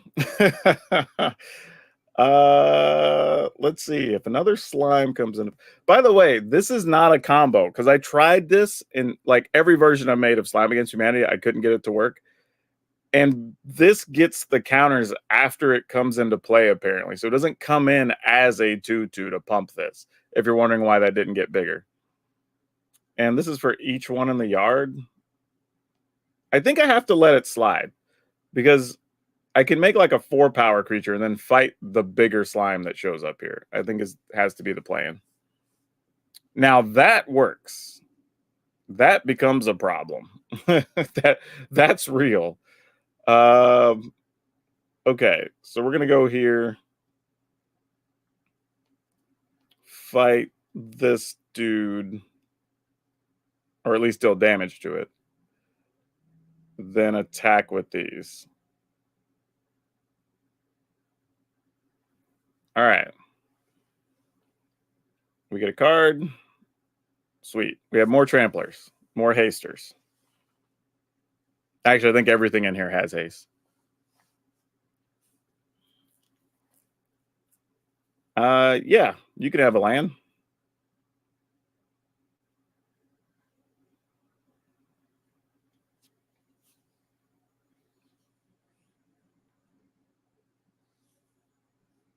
All right. So here we can go 1, 2, 3, 1, 2, 3. So we can double haste.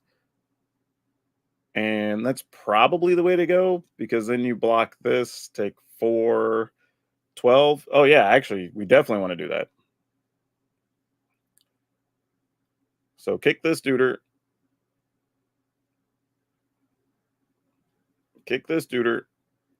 And then everybody's in there. I mean, you got to block a 4-power trampler.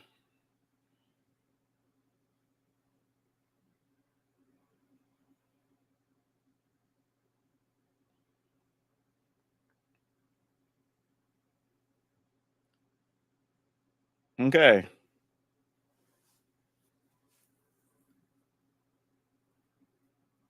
Oh, and we just drew a lightning strike. So that takes care of that. I like what's going on here, though. That's a way to try to make Slime Against Humanity work. I'm into it.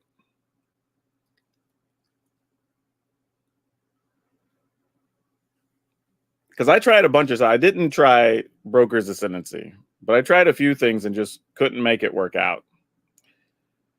I was very disappointed because I wanted that card to be good, and I've tried like ramping into it.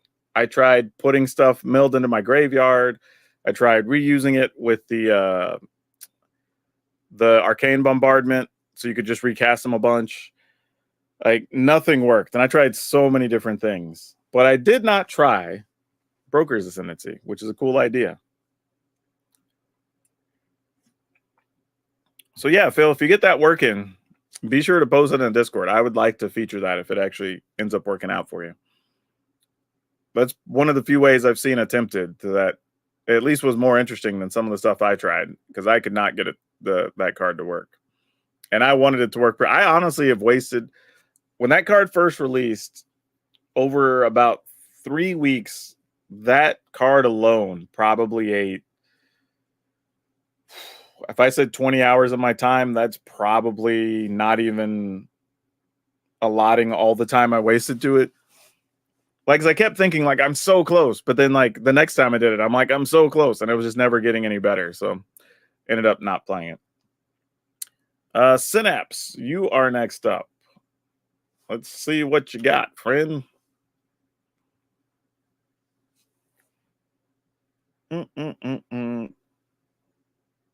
Sunfall does survive rotation, yes.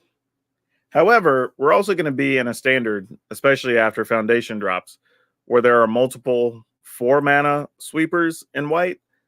So I don't know how heavy people are going to be on still wanting to play the other card. Which It's not like Sunfall's bad. I mean, it could still be worth playing.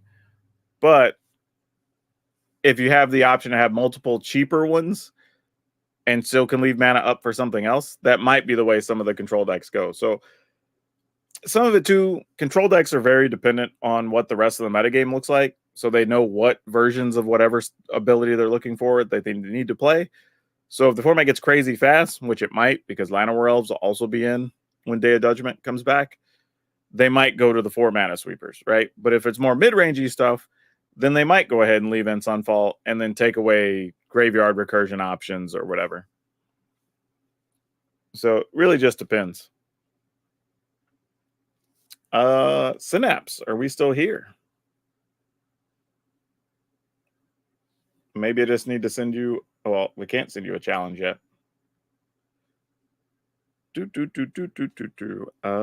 Synapse posted. Oh, not that long ago, like in the last 15 minutes. So I'm assuming we're here.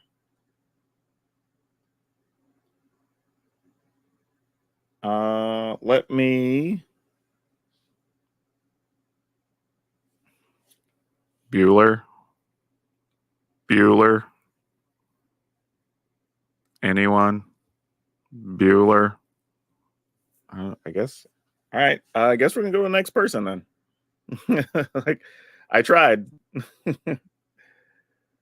Your request should just pop up down here in the lower part. Oh, there you are, though. It looks like it should just pop up on the lower part of your screen. Like you see a little thing, it should highlight that like you have a friend request. And then if you click on it, you should be able to see incoming request or whatever. And then just accept. I can try resending because that seemed to work last time. So let me try that again. All right. So it says it was successfully sent.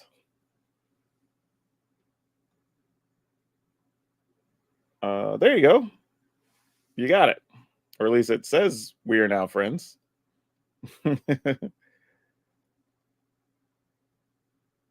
Oh, interesting. But it doesn't show you as online.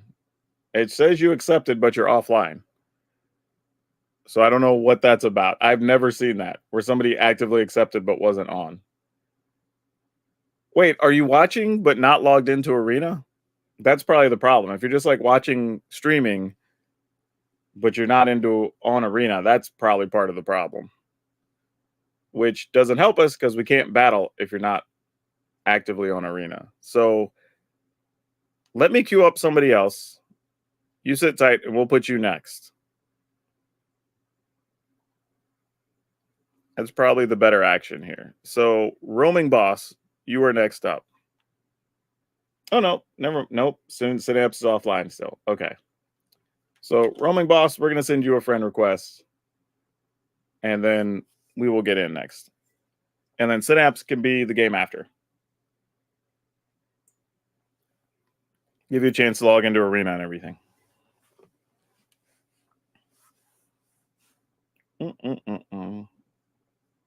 Assuming roaming boss is still around. That was the last name in the queue, by the way. So we actually got to everybody who wanted to play a game today. Or I'm assuming, maybe.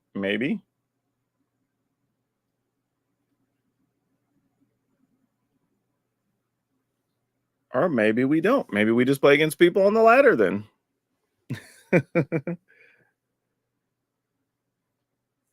Logged into Arena, don't know what's going on. Might just be internet speeds. Oh, no problem. Stuff happens. Let's see. Says it loses King Darien, so I need to find a replacement for him. What deck are we talking about here? Oh, you're talking about the what you call deck? Slime Against Humanity. What was I editing when I shut this down? Oh, there was nothing. Then yes. What card that is rotating out of standard would be mad about showing up in Foundations? Nothing. Like I just don't think that way. I guess, which probably makes me a bad content creator because, hot takes are fun. But I don't know. There's nothing crazy in standard right now. Like, I mean, farewell sucks and like, whatever. So I guess maybe that if I had to pick something. But that's like the only real nuisance I think that's rotate. Like there's other cards that I'm fine with rotating, but yeah, I guess I would say farewell just to pick something. But that's probably it. No, King Darien's still standard legal. King Darien doesn't go anywhere. Like we're only losing Kamigawa, Capenna, and the two Innistrad sets. That's all we lose there. So you still get to play with this. All right. Oh, looks like Roaming Boss did hop on. All right, cool. So we'll go to challenge. We'll accept. We will pick another deck that we're messing around with. Let's go with I haven't Do you want to see Pirates or Merfolk? Quick check with the chat. Pirates or Merfolk?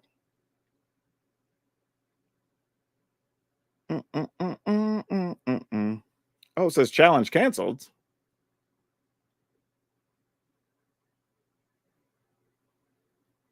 Let's try again. 1 vote for Merfolk. 2 for Merfolk. All right. Well, Merfolk's are the lead. That's the one that we're going to go with.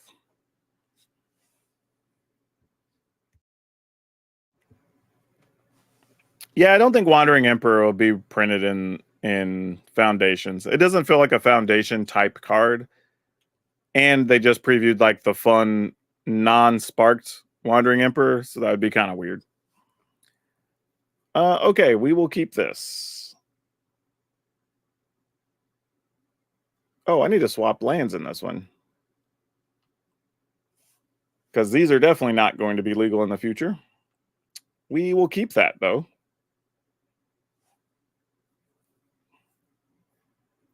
And let's play this so we can play this and attack. And start our Merfolk factory. Oh, Roaming Boss is one of them Elspeth Smite folks. All right. Ledger Shredder. Okay. Let's go here.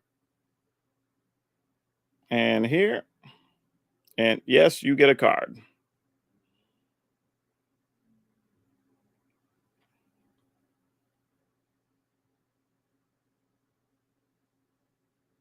Sure. No attacks.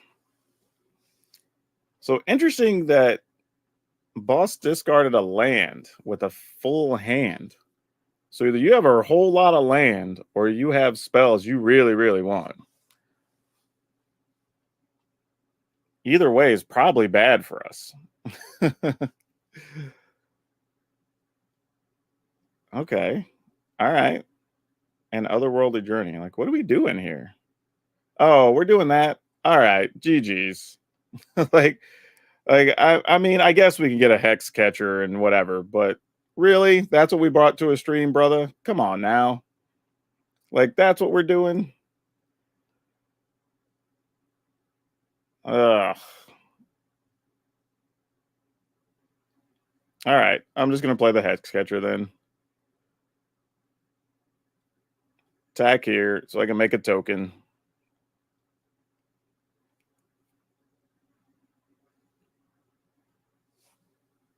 All right. I'm just in here playing goofy decks, like mostly stuff that's rotation proof, blah blah. Like we're in here having to fend against graveyard combo. Like, come on now. Hexcatcher at least helps.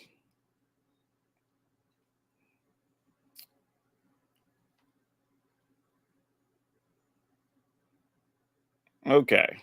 3 steps ahead also helps. Let's trying to see what's in their hand. All right, just 2 white lands though. Okay. I think we're okay. I'm just deciding if I wanted to play a researcher this turn, but I don't think we are. Because I mean, we could still 3 steps ahead and use a hex catcher if we wanted to.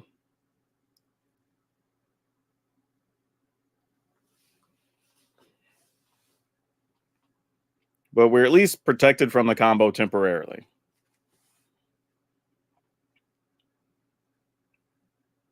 Yeah, Meat Hook Massacre was an insane card. I think we all read it and immediately knew that card was going to be good. Yeah, sure. I feel like they're getting low enough. We can just punch through after a point.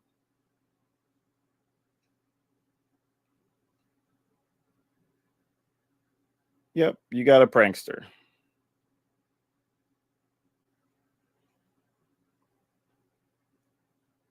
All right, sounds good. Schooner. Sure, let's go attack, attack, attack. Attack, attack. I mean, we lose 1 creature in the exchange. I think we go ahead and play this. And we should be mostly okay, I think.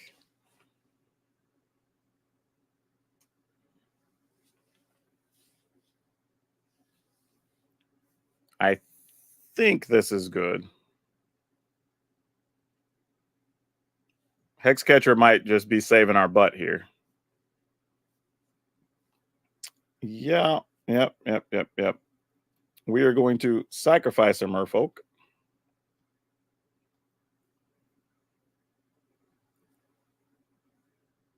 And then we are going to sacrifice a merfolk.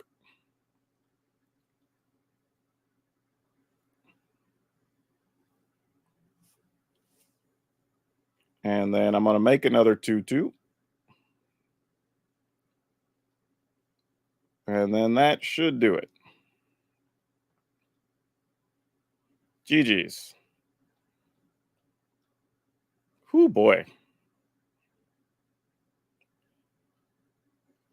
Sure.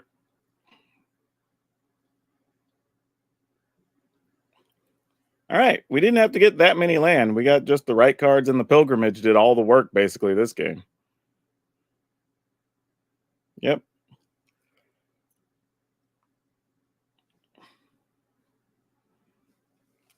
Yeah, that Merfolk Lord, it's good when you get the pilgrimage going, because then you can just chunk the free things, right? Because once you get into a situation where, like, even if the board had stalled out, then I can just crew Schooner 3 times each turn here, or play another body and do it like 4 times each turn. And then for as much land as I have, I can just make sure no spell one gets to remove a hex catcher and then doesn't sweep the board, right? Because you have just an infinite pile of bodies, basically just making 2/2s every turn. That's the situation you want to be in, trying to stop a combo, because without that, I mean, there's probably multiple ways boss could have gone off there. Because I say that, I mean, I guess I would have had to sit on 3 steps ahead forever. Like, would have been my other option. Wouldn't have been the best scenario. All right. Oh, it shows Synapse is online now. Let's see if we can Synapse. I'm going to see if I can send you a challenge. All right, challenge sent, friend. Hey, it worked. All right, we'll do pirates this time.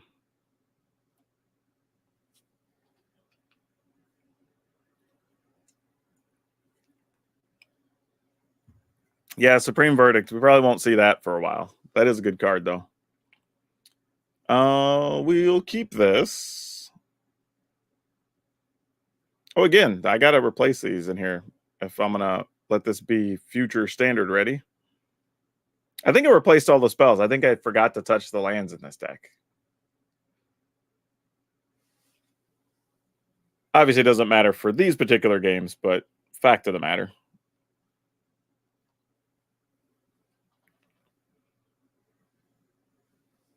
You know what's funny about these sleeves? Every time I see them from a distance, they look like a dog to me. Like, I don't know why. Like, almost like if you could see it, almost like a dachshund with little nose and whatever, until you blow it up and you're like, oh, it's a rat.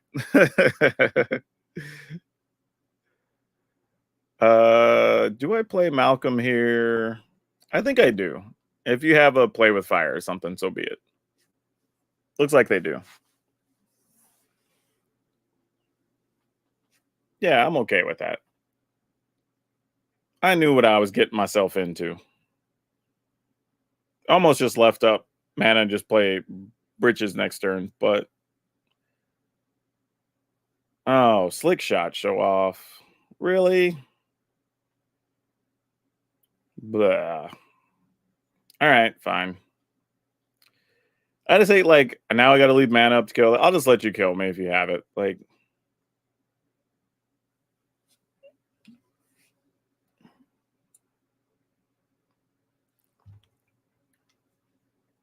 I could have left up to kill it, but I'm not gonna bother. I'm just gonna let them do their thing. Like this feels like we went through all this effort just to play against Slick Shot Show Off. Like, come on, guys, we're playing on stream, fun stream games. What are we doing? What are we doing? Oh, and I didn't even die to it. That's crazy. Well, are those other things? What are those other things?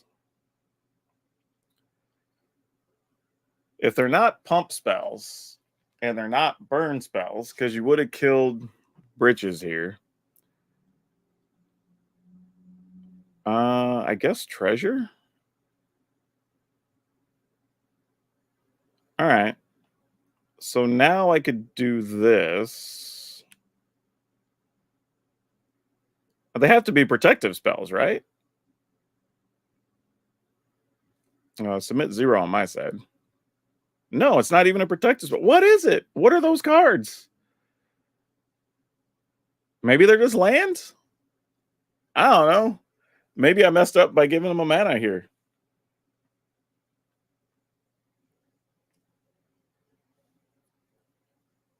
Okay, Swiss Spear makes sense, but we must have just drawn that.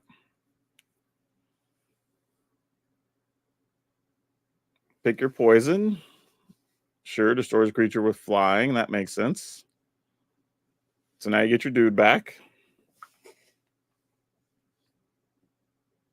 No blocks. Really? Nothing? All right, I'll attempt. I'm your Huckleberry.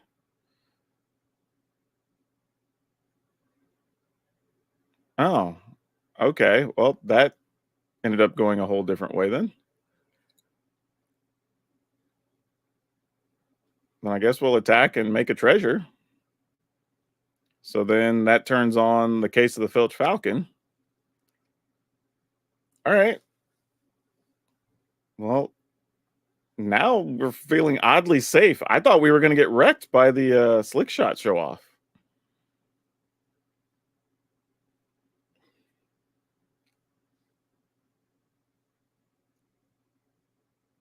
Picnic Ruiner. All right. For hopefully it doesn't have haste or anything crazy. Does not. Let's draw a card.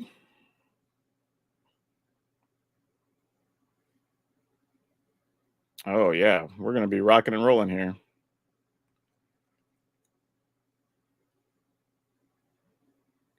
We're gonna activate this. I'm gonna turn this into a creature.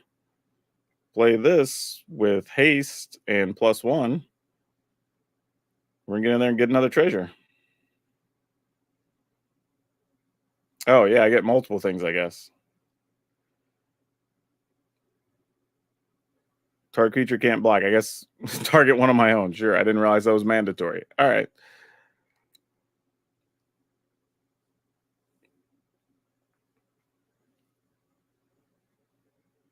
Yeah, this is one of my favorite cards out of the new set. Extruder has been so good in multiple decks that we built. Schooner doesn't do much. Yeah. and then just make that guy not block. Can't block.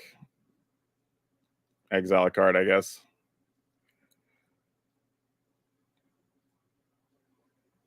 All right.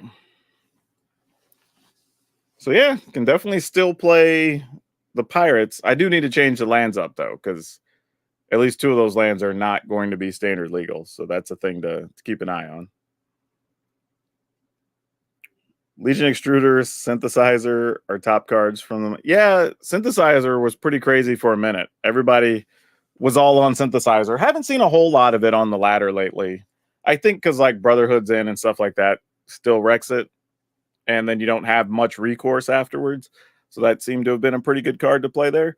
But yeah, the thing I like about Extruder is it works in situations like that where it's like a removal card, but then you're making treasures, you start turning a treasure into like 3/3s.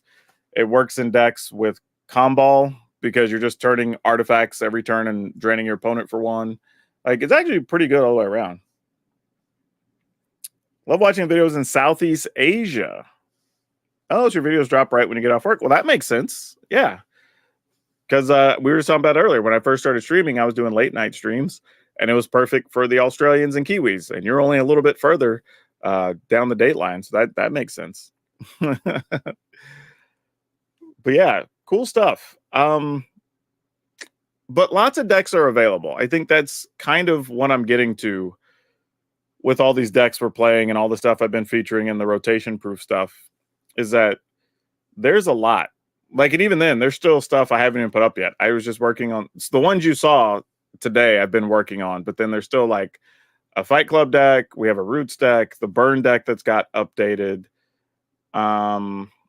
This one is Flash with just a bunch of stuff that's flying and Flash creatures. Why do I have 2 Roots lists? That's weird. I'm gonna delete the other one because that probably is an older version. I've been working on one that's just graveyard heavy, so you could play Souls of the Lost, the different like sarcophage, stuff like that, the Lurgoyfs basically. So yeah, there's still plenty. I mean, I probably have another 8 decks or so minimum that I could put into that playlist. And then by then we'll probably be starting to talk about Bloomborough promos or whatever, because previews for Bloomborough start next week, right? On Tuesday. So yeah, there's plenty to play. I don't think we're gonna be short on cards that are effective to build around. The real issue is just going to come down to what cards in Bloomborough get added to each of the decks we already like playing, right?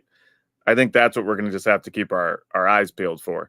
But otherwise, like, yeah, this is just kind of more of the same. Like I think the thing this time around, because Standard's so big, no deck feels like, well, that's not true unless it was built off the mechanics. And you know, if you're building a werewolf deck, obviously the werewolves aren't going to be available, right? But generally speaking, a lot of the decks didn't have more than like 20% of the cards in their deck from one of the rotating sets. And while they're not always like 1-for-1 replacements, we do still, like somebody was talking about earlier, like we lose Play with Fire, but we still have Shock, right? You lose Memory Deluge, which is a great card, but we do have 2 different versions of like, look at the top 4, top 5, pick something, whatever, right? So we still have replacements for those. So there's still cards that are available just already because this, you know, we have 3 years of Standard and we're going to be adding another one. So there should still be a lot to build with. Yeah, mono green, there are tons of options. I just put up that video yesterday. I don't even know. I have so many things queued to go up. I don't remember when stuff's going up anymore. Maybe it was yesterday, 2 days ago, actually. No, it was yesterday. No, it was day. Yes, yesterday. Today was the elf deck. But even in that video, when we got to the end, I was telling people like you could build big creature mono green. You could build stuff for surprise. You could go heavy on the dinosaurs and ramp stuff. You could go +1/+1 counters. Like there's a bunch of different ways you could build it because we have all those cards available. So don't feel like because rotation's happening, we can't play anything else anymore.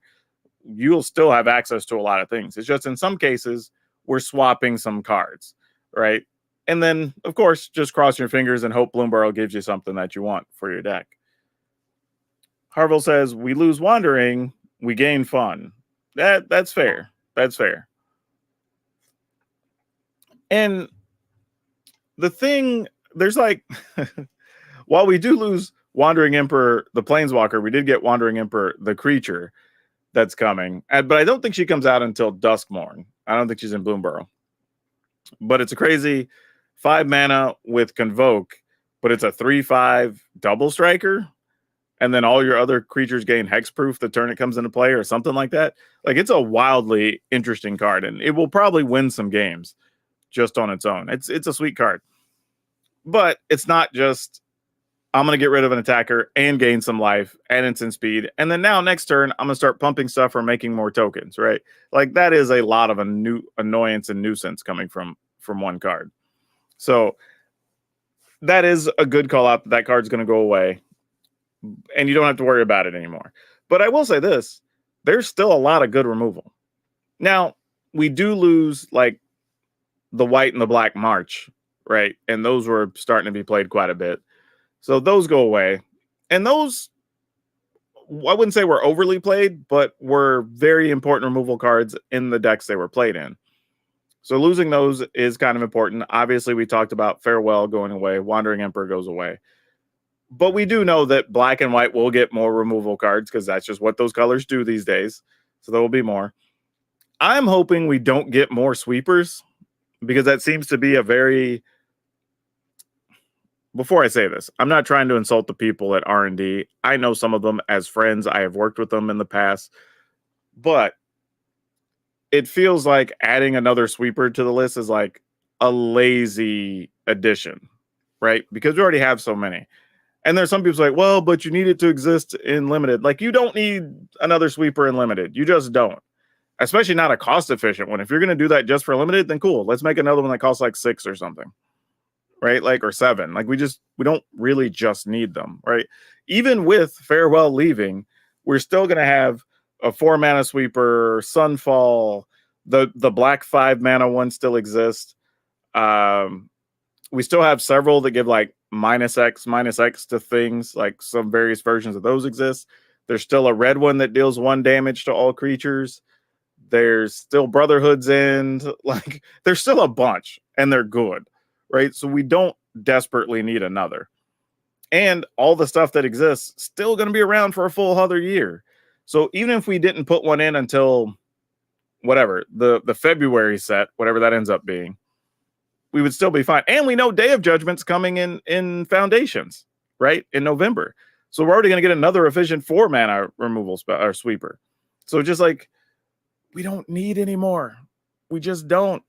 We really, really don't. It's like, if you, I went and made the list at one point, and I put like all the ones that I would consider like realistically playable, and then the others that are situationally playable.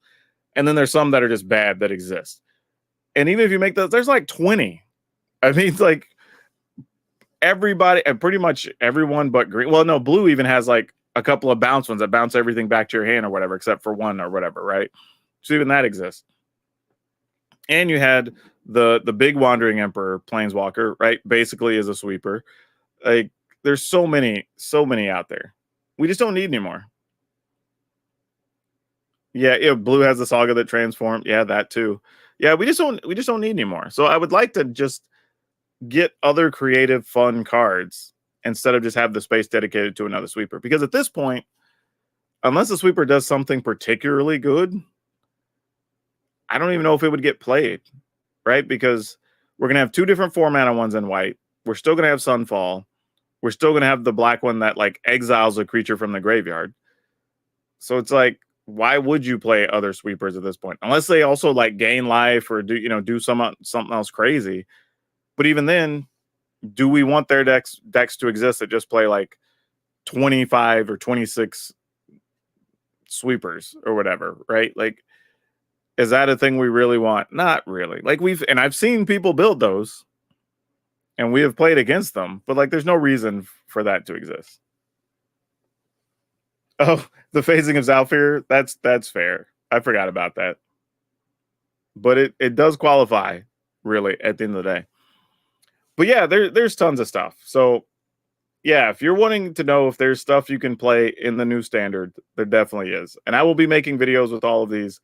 The burn deck, I actually played a very interesting control deck that goes up tomorrow that doesn't play like a typical control deck. Like you get to finish with big creatures and stuff. So that's the only reason I featured it.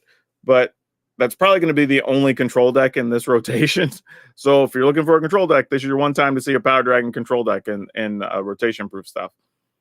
And also, control decks, I think we talked about this earlier, are largely dependent on what the metagame looks like, on what cards they need to be playing. So even if you pick some stuff to play in control right now, like it's going to change drastically based on what the format's doing. But I wanted to at least feature one of them. But yeah, Roots is going to be on there. Like I said, the Fight Club, the Burn deck. We have Dinos, Simic, I think was plus on +1 counters, the Pirates, the Fish deck, the Rats deck. We're calling it Rats of sorts. And the Flash deck, all are going to be featured. And if we get around to it, still the Graveyard deck. So lots of stuff. But we've been streaming now for a couple of hours. We had some ridiculous pulls out of our Modern Horizon stuff. And we got to play some good games of Magic. Some close ones, actually, in a couple of the games. Like they could have went either direction. So this was a good kind of all-around day. I appreciate everybody hanging out. It was lots of fun. We will probably be doing this more often as things kind of settle in schedule-wise. But if you're going to watch fireworks, if it's not too late for you, be safe out there if you're in the U.S. I may or may not be on over the weekend. I have birthday stuff going on because it's a weird time where it's like 4th of July and me and my lady's birthdays are a couple days apart. So we kind of just do one birthday thing. So all that's coming up. If you want to support your boy, don't forget you can go over and buy some merch. I have that available. If you want to check that out over at Power Dragon Shop at Fourth Wall, that helps a bunch. Or if y'all just want to be a member on YouTube, I've been trying to give behind the scenes stuff and a couple of extra videos here and there for the YouTube members. Or if you're a level 3 member, you can just get deck help, which with Bloomborough coming up and then Dustmorn, people are probably going to want to use that to get some help. And that's just a thing that comes straight to me, and you get private help via email and stuff. And then, of course, the Discord is free if you want to just come by and hang out in the Discord anytime you want. But I think that's going to do it for me today, folks. So wherever you're watching, whenever you're watching, good morning, good afternoon, good evening, and good night. Please remember to take care of yourselves and your loved ones. Remember to be awesome. And most importantly, be awesome to each other.